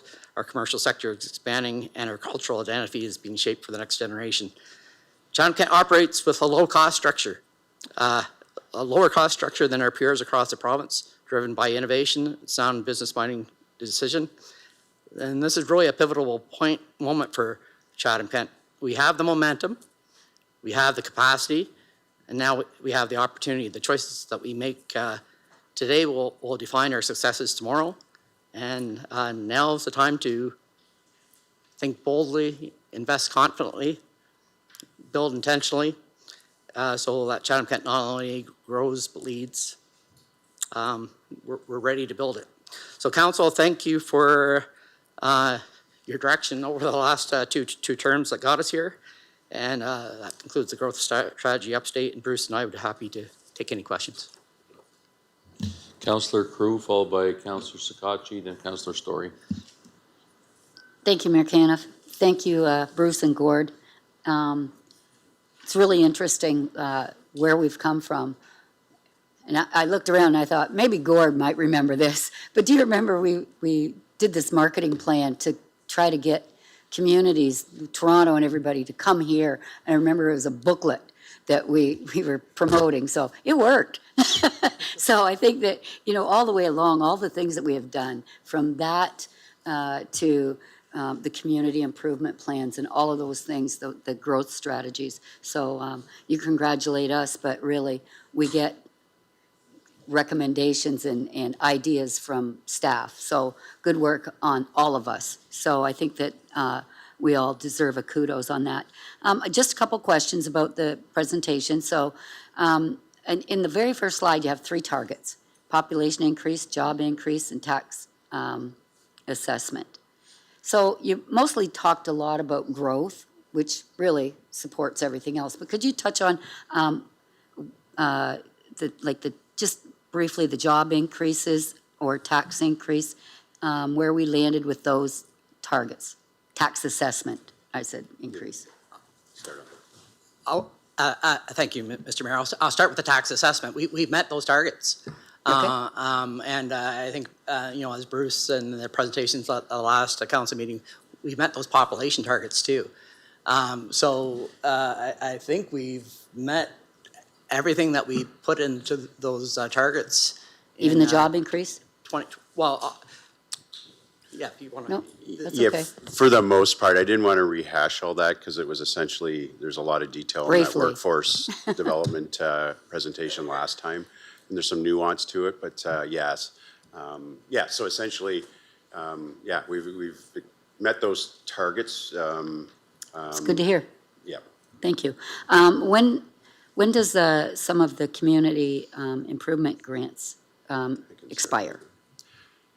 Yeah, I'll start with that one. So actually, some of the 5-year ones will expire this year, begin to expire on the commercial. So we'll start to see some of that income? Good. Some of the 10-year ones will probably be anywhere from 6 to 10 years out, depending on, some are still getting approved. The initial ones, the first few apartments are probably about 6 years out. But you know, fairly large assessment on those buildings when they come to fruition. But yeah, there's some of them definitely are coming over the next 1 to 10 years. And in the master plans, I don't know what this means, mobility master plan, briefly. I'll answer this for Edward, but it's the mobility master plan is essentially a new transportation master plan, but it's looking at everything from the automobile through the bicycle to active transportation. Right? Okay, thank you. Very well done, thank you. Councillor Scotchy, followed by Councillor Story.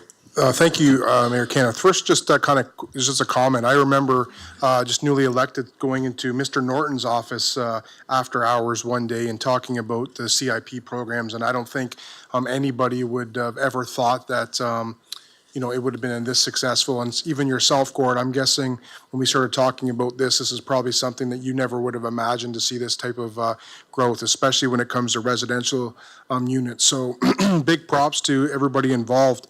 Just a quick question to the CAO. I know that we have a really tight meeting still and not that much time left. So Mr. Dubin, they unpacked a lot of information here. I guess just as a CAO, how do you ensure that all these strategic plans, because there's so many, are talking to each other? Because where I'm asking this is that in Blenheim area, we are starting to see significant youth coming there. That's related to some of but our master plan from a recreational perspective is starting to really lack. Where we're lacking diamonds. People are looking into those types of investments, and how do we ensure that all these plans, whether it be the upcoming mobility master plan, traffic calming plans that Edwards brought forward, how do you ensure that they're all talking to each other to ensure that they're all matching up with each direction? To you, Your Worship, it's a good question. I think we just communicate well as a team. A lot of them are coming from, there are different departments that are producing them, as you know, so culture master plan, recreation master plan, they're all coming from different places. I'm not too concerned about us not talking to each other because I think we do a good job with that. We have regular discussions about them. I know Mr. McAllister will probably add something. I will be honest, my biggest concern is whether or not we have the resources to deliver on all of them. Because as you can see, you know, we spent a period of 10 years where we were not building new things. We were not doing master plans. And even if we had an old master plan in place, we didn't have the ability to move forward with it because the population was dwindling. We had some zero tax rate increase years. We just were not in a growth mode. We're in the complete opposite of a growth mode. So now all of a sudden we're at that point where we're looking at building. I think growth does beget growth. And I think as new people move to your community, they expect to see new things. Sorry, I can't see you, Councillor. So I think that is our bigger challenge, is whether or not we'll be able to deliver on all these things. And I think this was clear when the Recreation Master Plan came out, which had some of the biggest numbers. And I recall Mr. Soldo was asked the question, you know, how come this one has a 6-year date? Can't take that long to do a pathway in Wallsburg, for instance. And it's not that it takes that long, practically speaking, it's just we don't have enough resources to do all those things at one point. So that actually does add to us talking to each other, because during the budget process, we look at these projects and we ask ourselves whether we have the resources and how are we going to position ourselves to get all these done, and to make sure that we're not trying to pile them all onto the same individual and at the same time. So it takes a lot of coordination, and I know Mr. McAllister wanted to add to that. Just quickly, thank you, Your Worship, and good question, Councillor Sakachi. And I think that's one of the, key reasons why we wanted to do this presentation tonight, was to kind of demonstrate to council and the public, all this work hasn't been done in a vacuum. We haven't just done a recreation master plan. It's all tied back to this overarching growth strategy. So that's how they all talk to each other. Certainly things can change in a matter of time, and that's why you constantly need to reflect and look back on some of the recommendations in those plans and adjust. But that's really the core reason why we wanted to kind of connect all this for everyone's benefit, to see how all that work connects. Thank you. And then just to Mr. Quinton quickly, so I always appreciate how well you explain things, but a lot of times they're in great detail when it comes to like the financial aspects and feasibility and all that. But if someone were to ask you, like, just to, say that you're the economic professional, professor, and you're going to give a grade on us in regards to like an actual grade to our financial complexity right now, how we're looking from like all of our assets, all of our, reserves, as well as our debt ratio, would that be, considered like, would we grade very well? I know you commented we're in good shape, but if someone just wanted to say, like, give us roughly like a grade, what would you say that we are from a financial perspective? So balance sheet wise, A+. And it's actually on another report tonight was the financial indicators from the province, where they look at some of our ratios, and debt ratios, one I want to point to. We're 5 times better than the single tier average in this side of Toronto. We're 5 times in better situation than the average municipality, because we basically have no debt. The PUC as well has not borrowed new money in a decade. They've been working away at paying that off. We're getting very close to being debt free. So the timing works really perfect to have that capacity to build, but use intergenerational equity to spread that cost over the next 30 years. Thank you, and I think that yourself, as well as the budget team, I know that it's been pretty challenging from the increases perspective because of construction inflation and all those other significant challenges when it comes to underground infrastructure, but I do think that given our geographical challenges here, I think that you have done a fantastic job, and your team has done a job trying to ensure that you maintain an excellent balance sheet. Thank you. Councillor Story.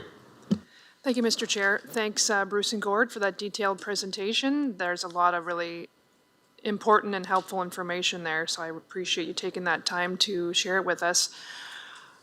The strategies that you mentioned, Bruce, when you went through the 2 slides there, looks like it's about $1.57 billion, and then there's 3 plans that are TBD. So that's obviously a pretty substantial number, and I know, Gord, you shared what we would be looking to use for financing that. But just at this stage of where we're at, you were just sharing that, so we have a rough estimate of what we're looking at for cost. We're just to reinforce to the public, these are the plans that we've all approved together as council over the years, this term and previous terms, and kudos to everyone for their vision and approaching that. But right now, this is simply a framework for us to be clear on what we're looking at in terms of resources moving forward. And anything in those plans would still be coming back to us for review and discussion and voting. This is just a high-level summary, essentially. Thank you, Your Worship. That's correct. It was really to give a high-level summary of where we're at with all this planning. Thank you. I think the resource piece that Mr. Dubin raised is one that I appreciate, and I might take use a slightly different lens in that context because, for example, right before this meeting, we received an email about food insecurity in our community, which unfortunately continues to grow. So there obviously are some challenges that we're facing and our citizens are facing. As a corporation, we're very healthy, and that is extremely important, and I think that helps us prepare for perhaps some of the challenges we're also facing in our community. So is there a way you might help put our minds at ease that we're also seeing some challenges with the social services aspect, and some of our friends and neighbors are really, really struggling, and that continues to grow. We'll learn about that in some other reports tonight. But we're also seeing grow. So sometimes it's hard, I think, to line those two up, that the corporation's very healthy as a business entity and an organization, but a lot of our constituents are actually really struggling. So is there, I apologize, that might not be in this scope, but I do feel it's relevant because of the price tag that we're looking at. So is that something you might be able to comment on, or is that not in this purview? If it's not, I can save it for later, but thank you. Maybe I'll address that. I think you're right. I think the state of the community is different than the state of the organization. But I think if you look at some of the items that were on that list, a number of them are designed to better our community. You looked at what the investment on housing was. I think it was 150 million, something like that. And if you look at the report, I agree with you. We saw the release today about food insecurity, and it talks about what the expenses people are experiencing. And one of those expenses is housing. So if your housing cost is too high and you have to choose between food and housing. So I compliment you guys. I mean, part of your commitment to spend money on housing in this community, I think ultimately will have an impact on the healthiness of the broader community. Even the Mobility Master Plan, which now we all know what it is, even the Mobility Master Plan, I think it's intended to, well, first of all, it'll deal with transit to a certain extent. Transit is a cost to people as well. If you don't have transit, you're paying for your own car, you're paying for car insurance, that sort of thing. So many of the things that you're investing in should have a positive impact on the health of our community from a financial perspective. There are other things that I think you're going to have to invest in that you have to from a health perspective. Clean water. What were some of the others? I'm just trying to think on the list, but or even active space. Being able to play outdoors and have places for kids to play. So there'll always be a balance, but I do think that ultimately, because of these plans and built into these plans is an effort to try to make the community healthier as well. But you're right, it's a big price tag. There's no denying that. And it is whatever the billion number was, but that's to be spread out over 10 years plus. Realistically, we're not going to be able to do it all within 10 years, but councils, this council, next council, the following council, will be able to decide what are they going to make a priority. If housing is a priority and that's one that has to be done within 10 years, then this council will direct us to do that. And that may very well be part of the motivation for making housing a priority is because we do have people suffering. So. Thanks, Michael. I appreciate that. I would agree with you wholeheartedly on that, and I would love to see housing go to the top of that list too, I think, for a lot of the reasons we've already talked about. And just one final question. The land acquisition piece, I apologize if I missed you mentioning this, but the land acquisition requirement, were those costs included in the cost estimates that you had on those slides?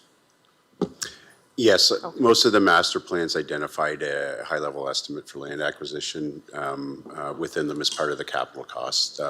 Again, that's an estimate. Obviously, you have to go through more detailed appraisals, et cetera, if you were to buy land, but a pretty good ballpark estimate. Great, thank you. Can I just add one more thing? The other thing with the challenge that we as staff have is we don't know what all these are going to cost. We have no idea. For instance, Gord talked about how we haven't borrowed money in a long time. We were going to borrow money, if you recall, for the Pathways on Park. I believe we were scheduled to borrow the whole amount, so 5 million, something like that. We ended up getting funding from upper levels of government, and we ended up not borrowing any money for that. So no one here can predict. If you can, you shouldn't be here. But no one here can predict what future higher levels of government are going to fund and not fund. There was a time that in this province where if you built a water treatment plant, it was 65-75% paid for by, if not higher levels of government. So we just don't know that. We're talking about a decade plus. So yes, I know the numbers are high, but we also don't really have a sense yet of what that funding will be. There will be funding, we just don't know the magnitude at this point, so. Thank you. Okay, that was an information report. Oh, sorry, yes, Councillor Harrigan. Sorry, Mayor Kenneth, I'll try to be very quick. I have comments and then I have a question around funding sources. So first, my comment that I wanted to make around growth is I very much appreciate as a councillor when we saw on slide 17 the master plans and strategies, how our master plans really do balance investing in existing infrastructure that we have for existing residents that are facing perhaps infrastructure problems, stormwater challenges, gravel roads, those sorts of things, and also in enhancing and growing communities where we're kind of stretching out. And so I really wanted to say that, and also wanted to note that I think staff have done a really excellent job in identifying all of the different neighborhoods in Chatham-Kent that need focus on different things. And I think that this growth strategy really highlights that we are a community of communities, and that's really evident to me. What I did want to also comment on, and perhaps our CFO may be able to comment a bit more about this, and I actually just confirmed the number with Edward because it's a big number, so I wanted to make sure I was correct. But in our 2024 to 2027 existing budget, in capital projects, which a lot of these master plans and strategies are kind of connected more to capital than they are operations, we have $390,465,510.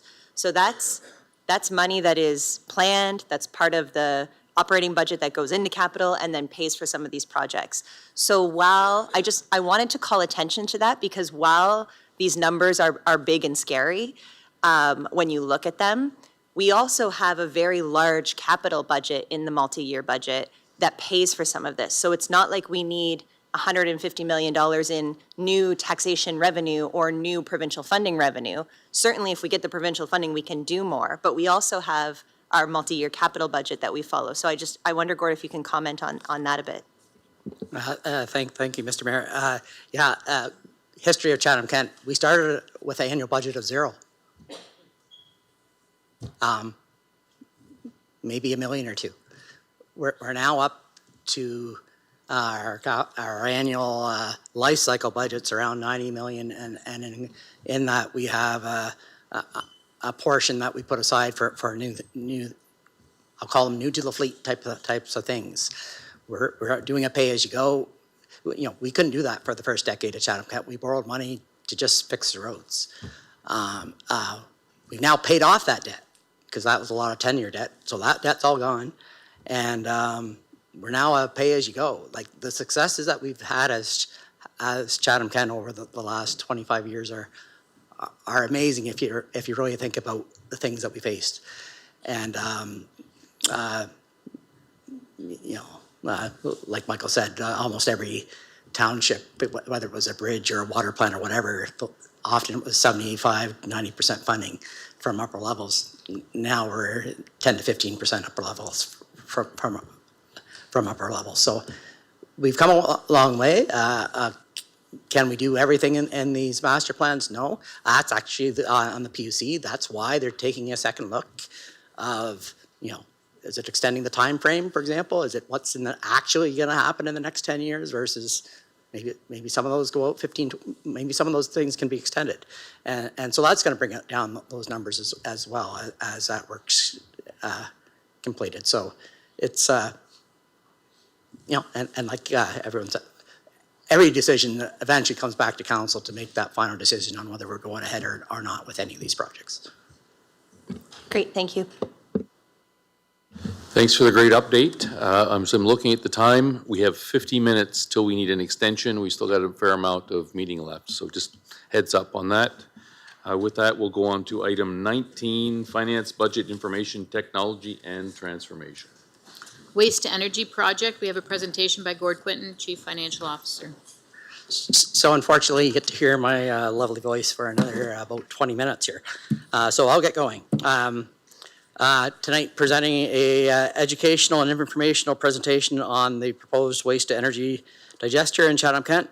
And hopefully we can answer many questions in advance of whether it's council questions or the public prior to this final go, no-go decision coming to council on April 27th. So quickly, the project overview. It's a waste to energy anaerobic digester proposed in partnership with Greenfield Global, Municipality of Chatham-Kent, and Chatham-Kent Public Utilities Commission. It will convert organic waste streams and convert them to biogas and digestate. That becomes fertilizer. So it produces renewable natural gas for pipeline injection into the Enbridge system and organic fertilizer for agricultural use. So why is the project being considered? One of the key points is the wastewater back-end processes at the Irwin Street wastewater treatment plant. We're nearing the end of its life, and the replacement costs are estimated at $25 million just to do those upgrades. That's one of the items that was in that 2023 PUC master plan. Where did we get that $25 million from? Well, we did extensive engineering work and detailed costing, and it's not only those assets that are end of their life. Some of that operation involves some pretty dangerous gases and high operational costs that can be avoided if we move forward with this digester. In addition, our partner, Greenfield Global Operations, the ethanol plant,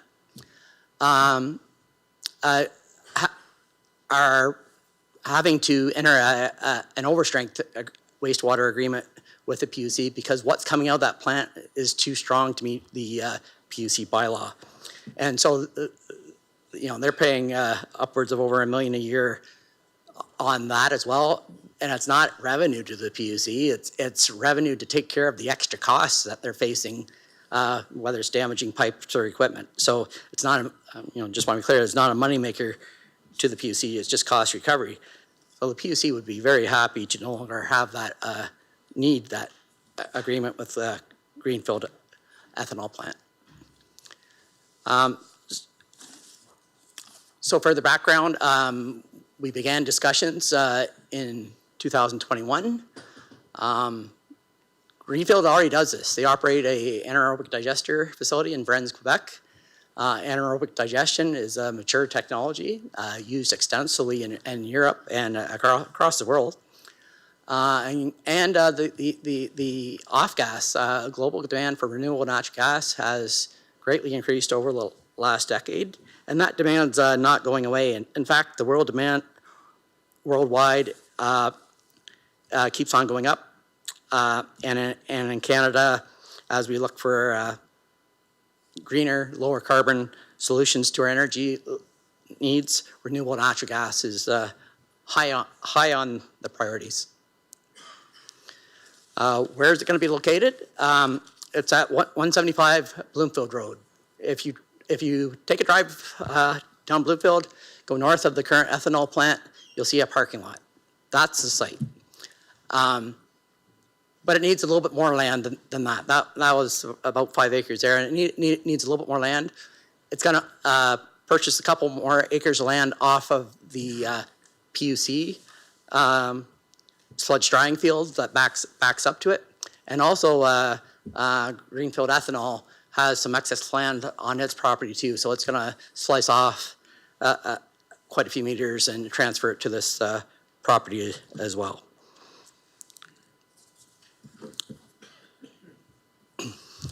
I don't expect you to be able to see anything on the screen here, but this is a site plan that was submitted to the planning department. And I just want to draw attention to, along the bottom left side of that is Bloomfield Road. And there's actually a loop road all around the plant. And that allows trucks to drive in one way, offload what they're bringing in, and come out the other way to Bloomfield with no traffic congestion sitting on Bloomfield Road. So that was very important in the design. As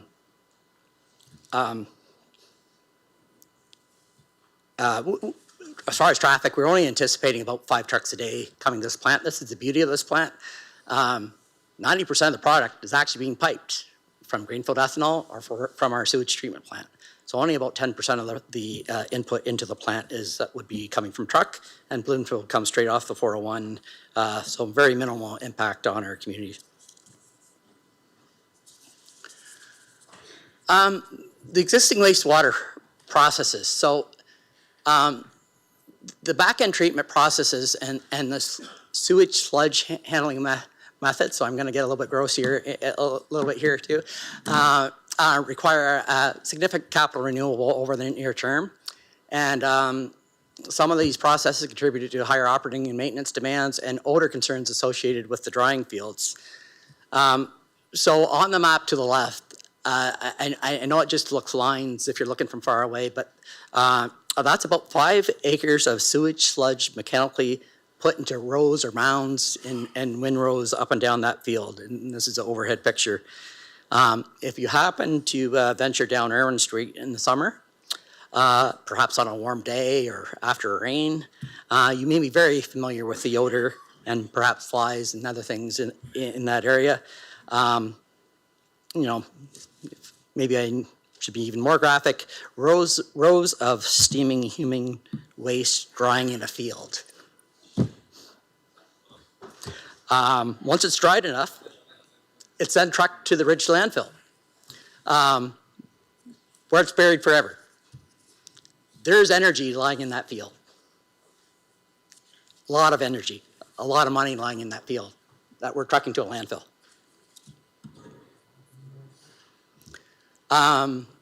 This is overhead of the back end of the PUC plant. Everything that you see here won't be needed.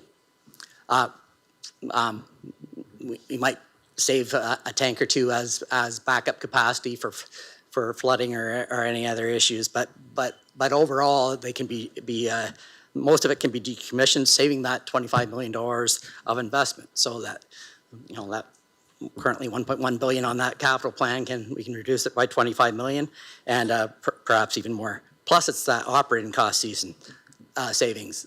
It's simply a pump and a pipe taking from the front end of that plant. Now that would ship it over to the anaerobic digester. Anaerobic digestion, it's a biological process that breaks down organic matter in an oxygen-free environment, producing biogas, which is upgraded to renewable natural gas, and digestate, which is a nutrient-rich byproduct that farmers would love to put on their farms for fertilizer, particularly as regular fertilizer prices keep escalating. I have a video. It's about 5 minutes long, but it's very good, and that explains the technology part of it. It's from Australia, and it very closely matches the plans here. So I'll hit play and give my breath 5 minutes. Being demonstrated and developed in Australia is biomethane, and it's also being used with great success overseas, in places like Europe, the US, and the UK. Biomethane is a low-emission natural gas substitute derived from the anaerobic digestion of agricultural residues, wastewater, and organic waste from landfill, food processing, and manufacturing. Let's take a closer look at wastewater. as one example source to create this type of renewable gas. Wastewater, otherwise known as sewage, might not seem like the most glamorous source of energy, but hidden within it lies the potential for sustainable, renewable biomethane. Here's how wastewater can be transformed into this valuable energy resource. The process starts with collecting wastewater from homes and businesses, largely through drainage systems and the collection of human waste. This typically flows to a centralised wastewater treatment plant, like the Sydney Water Wastewater Treatment Facility at Malabar. Then, solids and other large particles are separated from the water using a filtration, sedimentation, and flotation system. The remaining organic matter, also known as sludge, rich in sugars, proteins, and fats, becomes the feedstock for biomethane production. This material enters large, sealed tanks called anaerobic digesters. This is where the magic starts to happen. In the absence of oxygen, unlike traditional composting, the perfect setting for a specific group of microorganisms called anaerobic bacteria is created. These bacteria feast on the organic matter, breaking it down through a series of complex reactions. During this process, they release a mixture of gases, primarily methane, or CH4, along with carbon dioxide, hydrogen sulfide, and other trace gases. This mixture is referred to as biogas, and the remaining sludge, biosolids. The biogas isn't quite biomethane just yet. It contains impurities such as CO2 and hydrogen sulfide, which need to be removed. Various techniques, like physical scrubbing, or in the case of facilities like Gemina's Malabar Biomethane Injection Plant, membrane separation can be used to purify the biogas and remove these unwanted components. After purification or upgrading, the remaining gas is now considered biomethane. This sustainable, renewable form of methane can be used to substitute natural gas and can be used for various applications. Energy for homes and businesses. Biomethane can be directly injected into gas networks, displacing natural gas for heating and cooking purposes, as well as industrial high heat applications. It can also be used as a feedstock in some manufacturing processes. Biomethane is a firmed, renewable energy source and can be stored in network pipelines and then burned in gas power generation plants to produce electricity to firm the grid and to back up other renewable energy sources whenever required. Importantly, utilising wastewater for biomethane production offers numerous environmental and circular economy benefits. One of the byproducts of the anaerobic digestion process in biomethane production is digestate, or biosolids, when the biomethane comes from wastewater. They can be used as nutrient-rich, sustainable and natural fertiliser. This can help farming and agriculture sectors in the decarbonisation journey and also in soil regeneration. The combustion of biomethane can be considered carbon neutral as it emits biogenic CO2, which is part of the natural biogenic carbon cycle. If that waste were left to decompose, whereas burning fossil fuels releases carbon into the atmosphere that has been locked up in the ground for millions of years. Biomethane production not only helps to reduce carbon emissions, but in some instances can also help to manage waste more effectively, diverting it from landfill whilst providing a sustainable energy source that can displace natural gas in networks.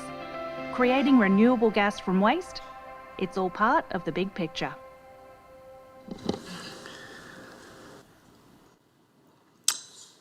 So, as an example of one in Australia, but here's one in Brands, Quebec, the Cemex plant there. It's operated by Greenfield Global. So, experience for years operating this plant, processes industrial and home organic waste streams, and it's proved that the technology here, although there are literally thousands and thousands of these digesters across Europe, particularly. Project performs as modeled. Here are the advantages. Aligns with council's strategic direction on growth and environmental sustainability. Reduces the odor in that area of sludge handling. Reduces our wastewater operating and capital cost pressures. Economic stability to the agriculture, and I'll explain that in the next slide, related to ethanol production, and introduction of a new non-tax, non-rate revenue stream. So corn producers in Chatham-Kent have grown to rely on that ethanol plant over the last, since around 1990 when it was built. This is also about why Greenfield Global came to us with this idea. It's extending that life of that Greenfield Global ethanol plant for the next 5 decades or so as well. Providing premium income to every corn farmer in Chatham-Kent and in the greater region. Plus providing an organic fertilizer to farming operations. It's just great for the environment, but it's it's great for our farming operations in Chatham-Kent. So the municipal investment. This is going to take a couple minutes here, but I need to go back to where are we taking this money in to invest into this equity contribution? So we currently, myself and my staff, currently manage over $350 million in investments. That's your reserve in total. What we can invest in is governed by Ontario Regulation 438-97, and that portfolio includes cash, principal protected notes, which I'll explain in a bit, and fixed income instruments. And in 2024, we brought in approximately $16 million from that. So let me try to simplify what we're talking about here. We invest in the Canadian stock market, but not like you or I would invest in an RSP or a tax-free savings account. We're not allowed by that regulation to invest in anything that will lose money. So we can't buy a normal stock.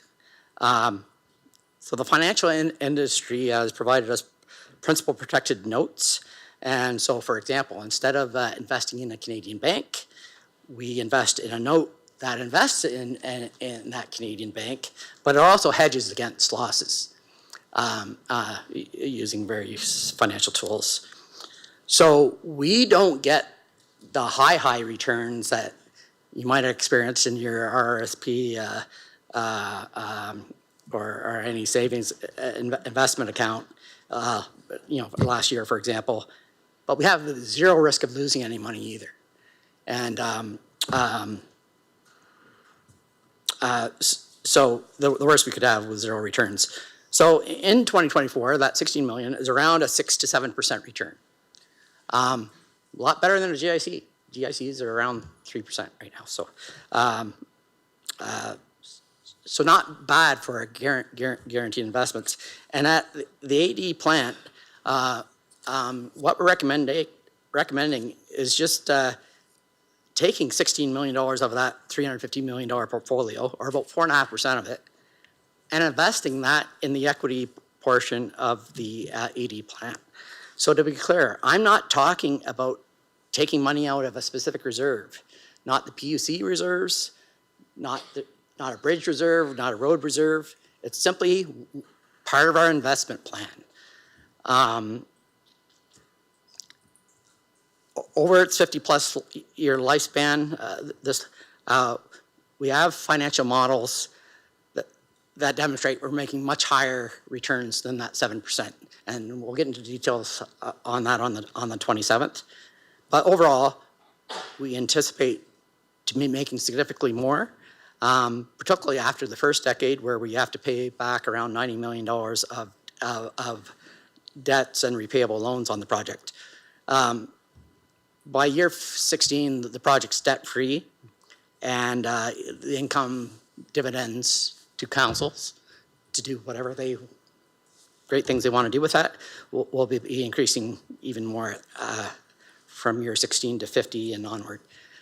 We can pay back that equity investment, replenish that investment portfolio, and have decades of dividends flowing to council. This is going to make money, or I won't be recommending it on the 27th, just to be clear. I don't think, so just recapping it, no plan drawing on existing reserves, improved financial performance, avoidance of all those costs at the PUC and those capital expenditures, and just a different way of investing.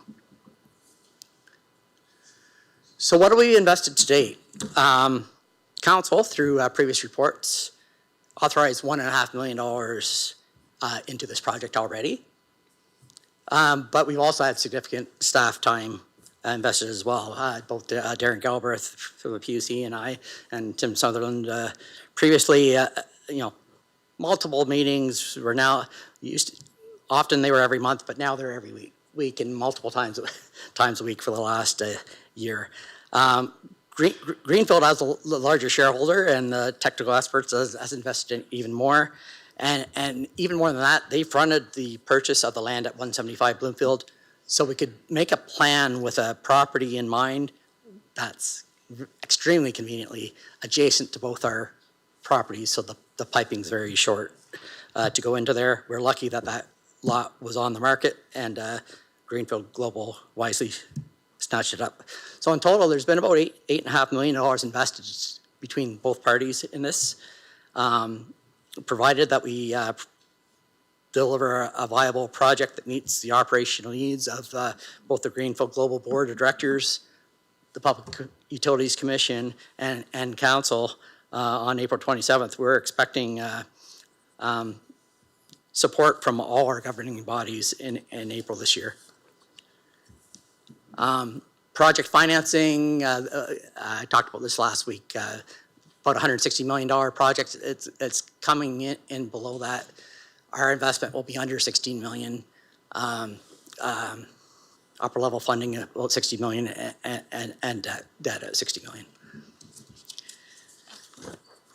This just lists a whole pile of things that have been done, whether business cases, financial modeling, commercial agreements, regulatory, lots of regulatory work,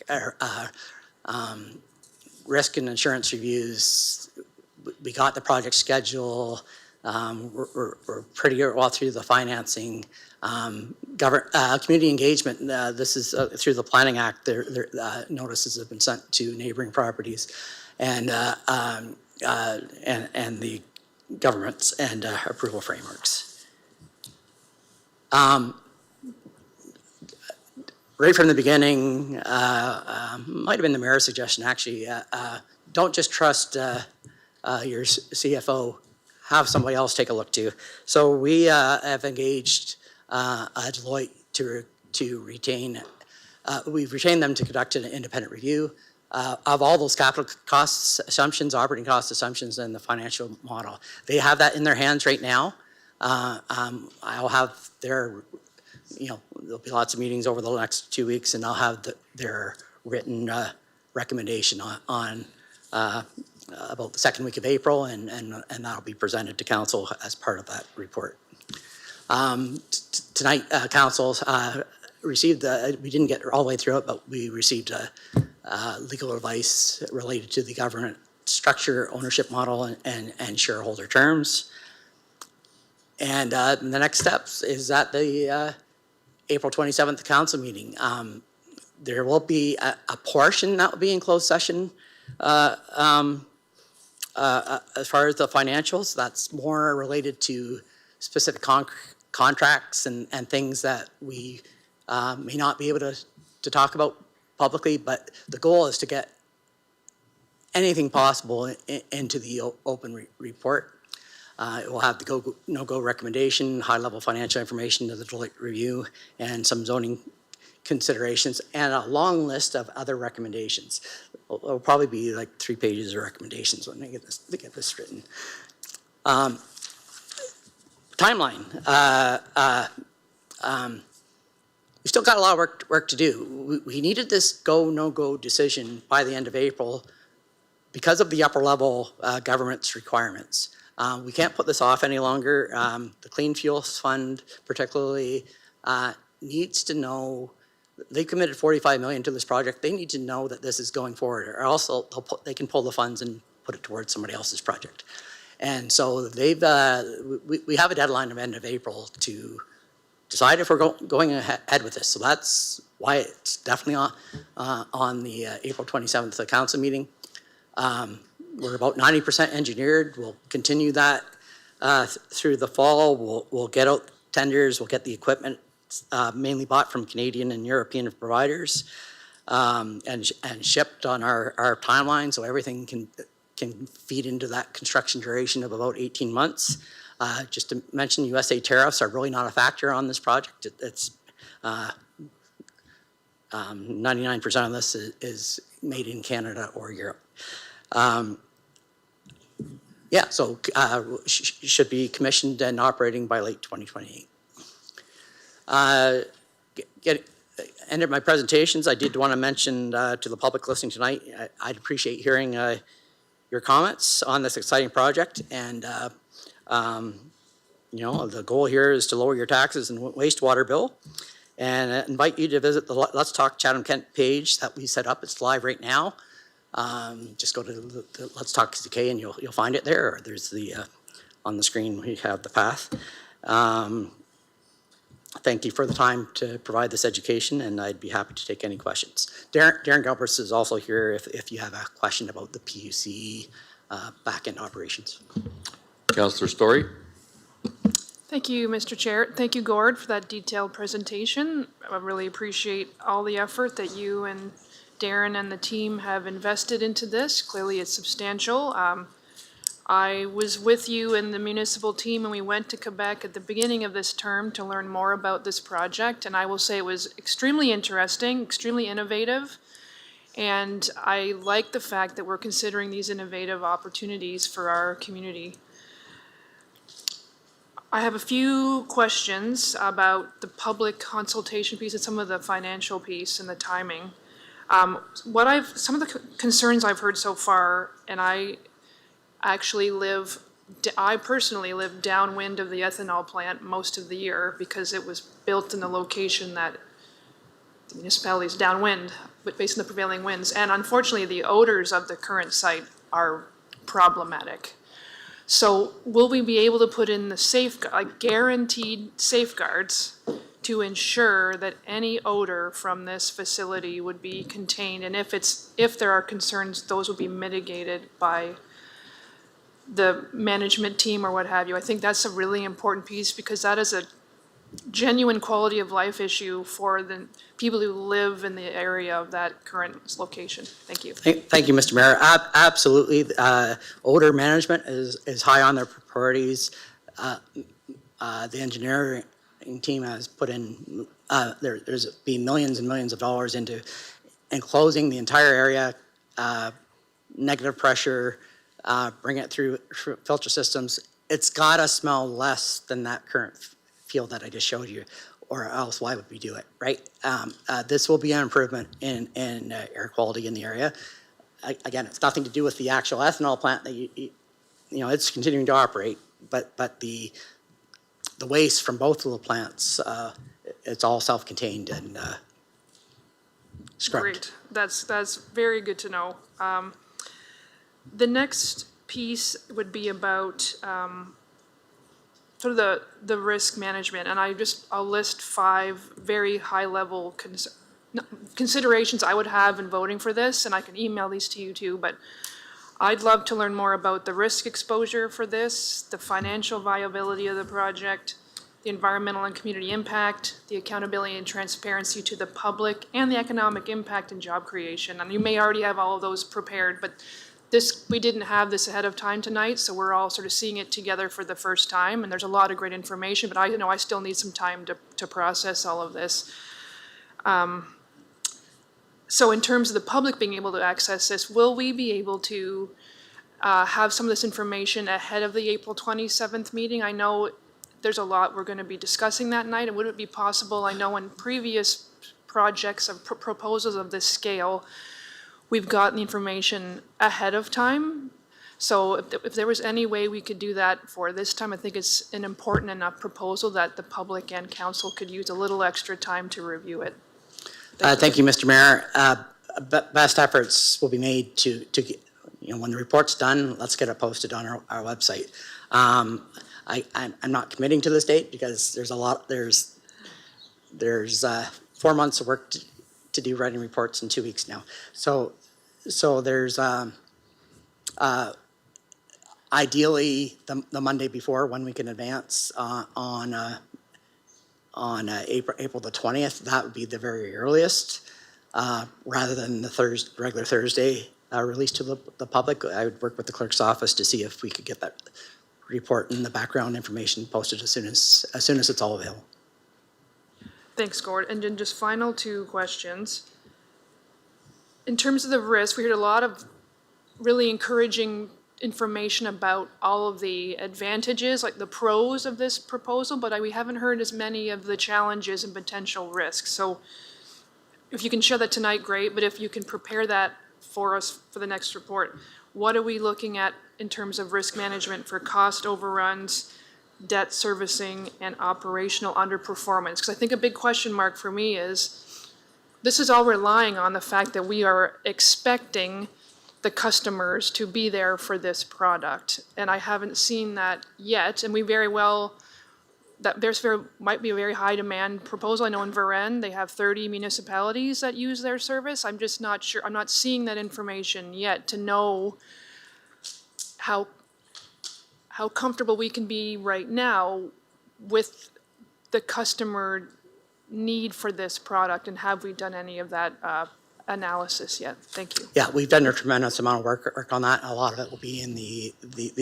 April 27th report. But just quickly, the inputs, well, 90% of the inputs are actually coming from ourselves, whether it's the ethanol plant or the sewage being pumped over. So we have control over 90% of the inputs going into this plant. We'll be explaining to council where the other 10% in those 5 trucks a day will be coming from. But even that, we have 10-year tentative agreements with that source, locked down with prices and be part of the package. And then on the offtake, we're, the financial model is being conservative.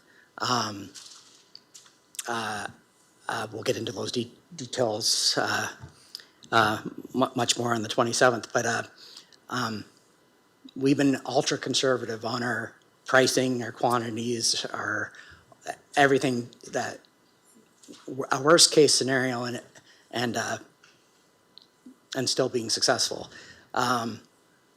Example would be the price of renewable natural gas, where I don't know, our average price that we'll have in that is around $28 a gigajoule or whatever it is. It's been selling on the spot market for over $100, not because of the Iran thing, but prior to that, in December and January. So we're not locking up everything on long-term markets, but we are going to at least lock up enough long-term that the project will be viable no matter what wherever the financials go for renewable natural gas, but also be able to have a large percentage of that available for the spot markets and other sales that we'll be able to make over. But we have many we're talking 10-year agreements that we'll have in place to make sure that we can get through that first decade where we're paying back around $90 million of debt to upper levels of government and banks. Thanks, Gordon. Just final follow-up on that. So if we are 90% of our customer base, I don't know if I'm wording it effectively, but we are paying ourselves. So if the municipality / the wastewater water treatment plants, we're 90% of our own customers. Is that accurate, or am I not? Yeah, yeah. So Between we're the- not the- seeking, we only need to find 10% more customers? Yes. So where's our money coming from to pay ourselves? It's in that sewage sludge, Okay, the energy in that sewage sludge, and the energy in the wastewater coming out of that ethanol plant is tremendous. so we're selling the RNG from the So plant. through anaerobic digestion, we're turning it into renewable natural gas, being pumped directly into the Enbridge line on Bloomfield. It'll circle around Chatham and be heating your homes in 2029. Okay, well, I know I'm at my time limit, but I have, we'll talk offline again, Gord. I appreciate that. Thank you. Any other questions? Seeing none, okay, we've got 15 minutes left, but there's one item that we do need to cover off. We have one more under this category, but then we need to go to, item 22A, municipal insurance. We need to take care of that one as well tonight. So we'll move on to item, 19C, Thank you. 2025 Statement of Remuneration and Expenses for Elected and Appointed Officials. Councilor Juvenile, you had a question? Yes, just a quick question. Well, actually, I just wanted to draw attention to the chart. I've been asked by, well, actually, I wasn't asked, but I was kind of called out that I'm the highest paid counselor, and I know the reason why, but maybe just for in the spirit of clarity, I was, if you could convey why my base honorarium and the benefits is more than the rest of the counselors. Thank you, Mr. Mayor. It was simply the legal cases that you've gone through the last 2 years. There was pay deducted 2 years ago, so you're the lowest paid counselor in the 2024 remuneration report. With some of the success through the court cases, some of that was paid back. So that's where that comes from. Okay, thank you. I knew the answer to that, but a few people questioned why I was paid so high, so I just wanted that put out for clarity. I do have another question, but it's something I can bring back on another date, so we'll just move on, so thank you. I'm going to flash back. Councilor Bondi had a question in the previous report that I just informed he had one. So, Councilor Bondi? Thank you, Mayor Caniff, and I understand the confusion. I'm like zooming or whatever, right? Gord, my question is, of the 90% of the inputs into this digester, what percentage is from the ethanol plant? Approximately. Yeah, I would say about 75% from the ethanol plant and 15% from the PUC sewage. And 10% from outside sources. Right, that would be the 10% on top of the 90, right? So my question is not argumentative, but why doesn't the ethanol plant just build it themselves and we just pay them? Wouldn't that make more financial sense, like from the municipalities?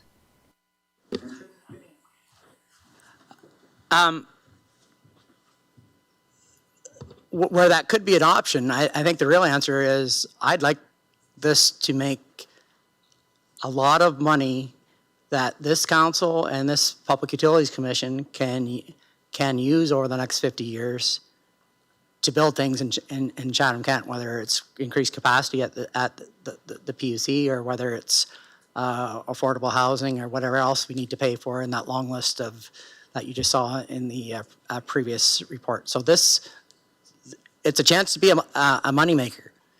Could they have done it just on their own and not involved us, just for their own purposes? Yeah, they could have, but they reached out to us. We've been partnering all along.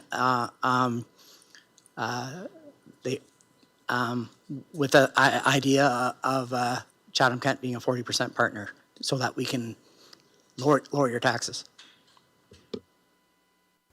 Okay, I'm going to hold you to that lower taxes thing.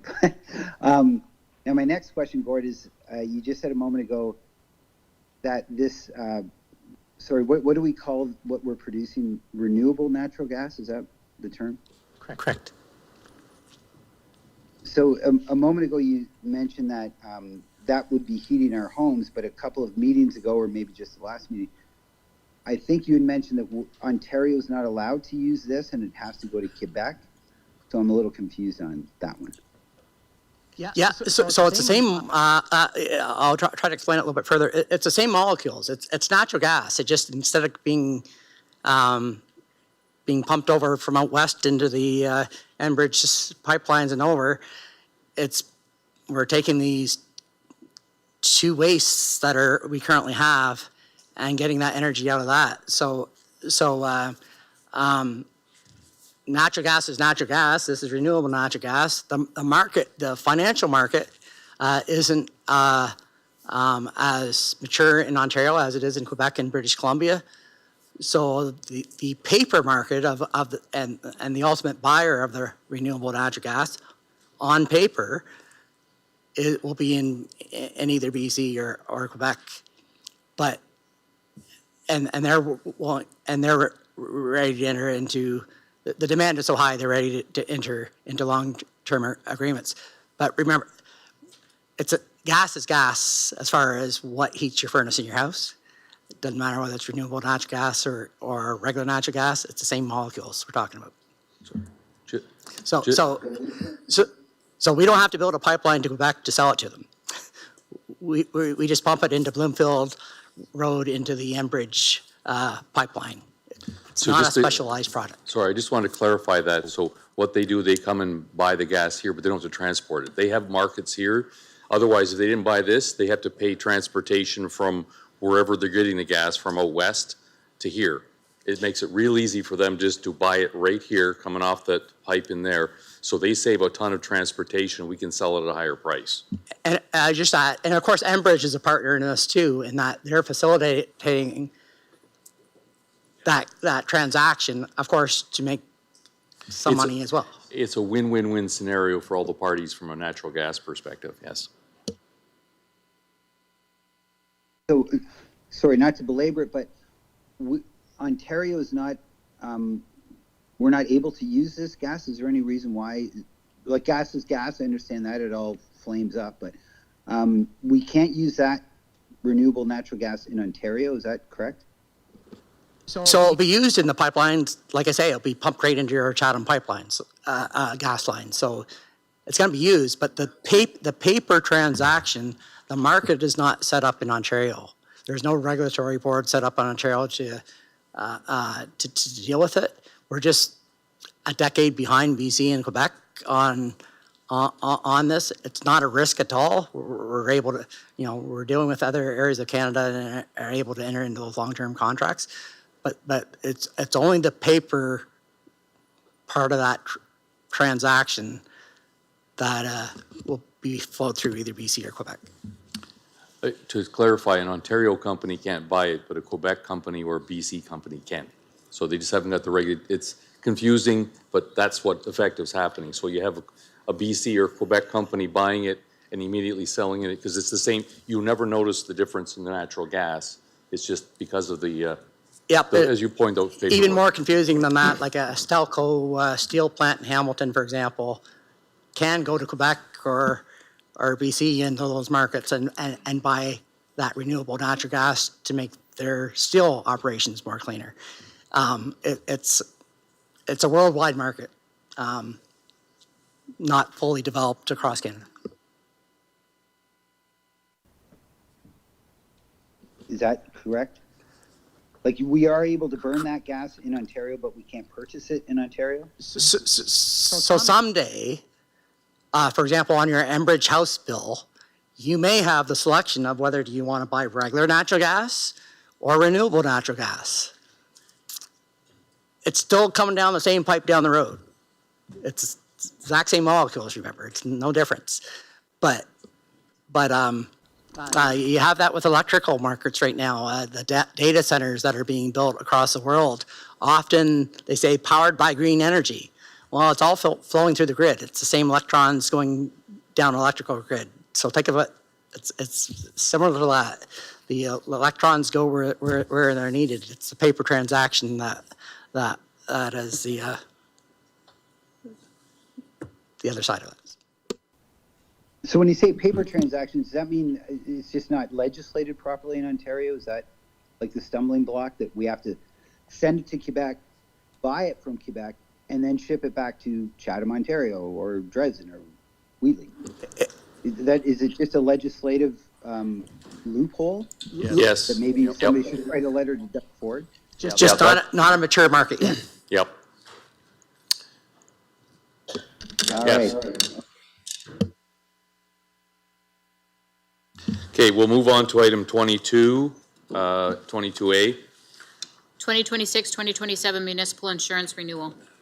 Councillor Story and Councillor B. McGregor, can I get you to move this, please? Happy to move that, Mr. Chair. So seconded? Councillor Story, you had a question? Thanks. I'll just be very quick since we're at the end of the night. Just thank you to Dave and Emily for this report. Just a quick question in that we have several different insurance commitments that we're looking at tonight. We have the municipal insurance and claims by Marsh for $3 million. We have the social housing, which is a separate one. We haven't received that yet. And then the cyber liability for 124. Is there anything else outstanding? Any outstanding claims that we're looking at? And I'm thinking like the water treatment plan in Wheatley. Is there anything else that we haven't seen yet that would be included in those claims or outstanding insurance claims that we haven't, that would not be included in what you've put in this report? Thank you. Thank you for the question. Thank you, Mr. Chair. So first of all, I'm Emily Crawford, and I'm the Director of Legal Services, and I just wanted to take a second to introduce Dave Reikley, who is our municipal insurance broker. So he's very familiar with all aspects of the municipality's insurance program. So you're right. So those are the different areas of coverage the municipality has. So we have our sort of general portfolio, which is with Marsh, or purchased through Marsh. We purchase insurance for housing services assets through HSC, and then we also have cyber liability insurance through a separate provider, and they all have different renewal schedules. The municipality has an ongoing reporting relationship with all of its insurers. It's informed by the terms of the contracts that we have, and so we have a duty to report new claims as they come in general terms. So as of right now, the municipality has, many ongoing insurance claims of a variety of natures. Some are property losses. You'll recall that we had a significant fire on McNaughton Ave. That claim is still ongoing. It's not quite closed out, but we also have ongoing lawsuits, right? So all of those things are on our insurance company's respective radars. And when we come up for renewal, they're looking back at our 10-year loss history to decide what our premiums should be. Okay. Do we have a sense of what the HSC insurance amount will be when that comes back? Any ballpark number for that? So I can tell you what it was last year, and what our intention would be is that if it was reasonably within the same range, we would renew with HSC. So I'm just looking. Right, so this policy renews on November 1st of each year. So council has actually already approved the current term, and that will take us to October 31st of 2026. That premium was $201,628. So we're hoping to get a relatively similar renewal price. If for whatever reason the proposed renewal price comes back, it's, from staff's perspective, it's a significant departure from that or a reasonable amount, we would come back to council. Thank you. And is it possible in a very short period of time to just remind us why it's $3 million is obviously a significant amount, and it's gone up a lot, but municipalities in general, this is not a Chatham-Kent thing necessarily. Could you just? I'm going to have to interrupt because we're 1 minute away. I'm going to have to get an extension. Okay. Can I get a 5-minute extension? Can I move that? I'm just told that that the rest of we can go to the next meeting, but we have room in the next meeting for it. So that's why I'm not going to suggest more than 5 minutes. But 5 minutes, sorry. Who said that 5 minutes? Sorry, Councillor B. McGregor, seconded by Councillor Story. Anyone opposed? Thank you. Okay, go ahead. We got 7 minutes now. Oh. In 2 minutes or less? I think I can do it. Is it, that $3 million is is a flag for people. Can you just maybe provide a very short context about why we're seeing that? Yeah, Thank so you. there's a few reasons the way that insurance is adjusted is not straightforward. But I would say there's a few main reasons why insurance is particularly costly for municipalities. So the first one is, in the last several years, we've seen inflation, right? So the cost of buildings has inflated, and so the cost to insure them is inflated as well. Additionally, municipalities are notoriously difficult to insure because we have so many risks. Like if you think of all the roads we have, all the different types of services we provide, it's a lot of different types of property to own. It's a lot of different types of risks to assume. So that will cause pause for insurance companies. And I guess the last point I would just flag for council's attention, because it has been something we've brought to AMO in the past, is the concept of joint and several liability in Ontario. So for those of you who are not aware, effectively that system provides that a plaintiff in a lawsuit can recover the entire amount of damages that they are successful, if they're successful in their claim, against any one of the defendants. So if the municipality is a defendant to a lawsuit and there's another party, and we were only 1% responsible, and the other party was 99% responsible, but they have no means to pay the judgment, the municipality is on the hook for the whole thing.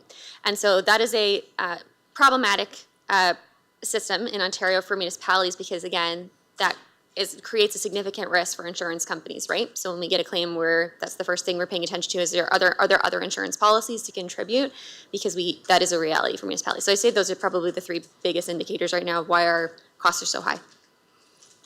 Thank you. All right. Any other questions? Seeing none, we'll put it to vote. Oh. Okay. I'd just like to make one comment, if I may, Mr. Mayor. The premium, the $3 million, 60% of that is property insurance. Property insurance is the reason it's so high. It's a function of claims and loss experience, and we've had a few bumps at Chatham-Kent in terms of property losses in the last few years. So that's prohibiting us from driving lower rates in that category. And if it's 60%, and then that 60% is compounded by replacement cost values, because that's the basis for insurance, and if inflation is going up 5 to 7% a year, then that component goes up 5% a year, and that creates the pickle that stops us from reducing costs at this point. Thank you. Councillor Bondi? Sorry. Yes. Just yes or no? Yes, thank you. Yes. Councillor Story. All votes are in. Motion passes 15-0. Okay, we'll go to reading of the bylaw first, second reading. Councillor Hall and Councillor Scotchy. Can I move that, please? So moved. Seconded. Anyone opposed? Motion carries. Third and final reading, Councillor Harrigan and Councillor C. McGregor. So moved. We don't have time.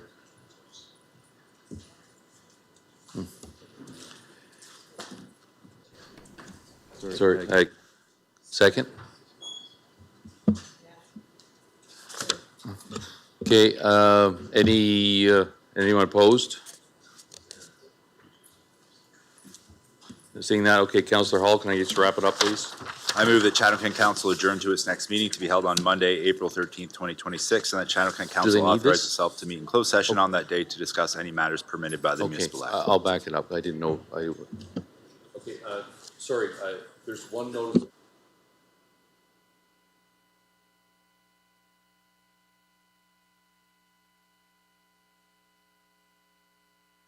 Yes, that's correct. If I could just read it. It's a bit long, but I'll read it fast.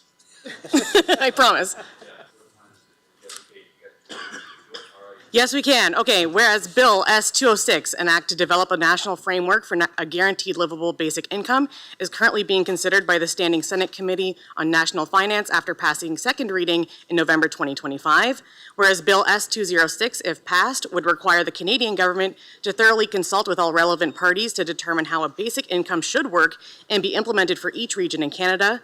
Whereas the Guaranteed Livable Basic Income program can complement existing services or benefits such as Medicare, pharmacare, dental care, housing and labor protections, access to education, and other financial supports, such as those meant to meet the needs of Indigenous peoples, those with disabilities, seniors, and others, like the Canada Disability Benefit, whereas a guaranteed livable basic income program would help to reduce poverty and improve income security in Canada and address the negative social and economic impacts on the health of equity-denied populations, whereas adequate and secure income is a key social determinant of health that impacts other determinants of health, such as food security, education, housing, and mental health, whereas income-based policies are necessary to effectively reduce household food insecurity, which is associated with several negative health outcomes and is experienced by almost 1 in 4 households in CK, whereas a guaranteed livable basic income program would align with the CK Food Policy Council's mission to lead in the development of relevant policies and to advocate for our local food system and the value that all people should have physical and economic access to healthy,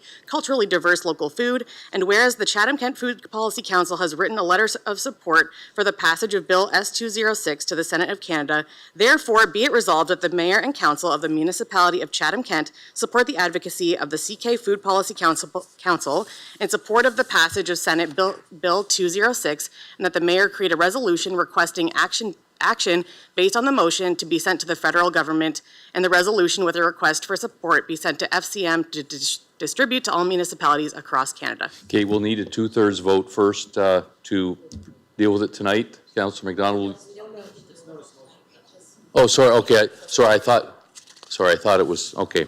Perfect, we'll get the reading in. All right, Councillor Hall, over to you to close it out. I move that Chatham-Kent Council adjourn to its next meeting to be held on Monday, April 13th, 2026, and that Chatham-Kent Council authorize itself to meet in closed session on that day to discuss any matters permitted by the Municipal Act. Councillor Wright? I'll move that. Anyone opposed? Motion carried. Meeting ends at 10:05, rounded down.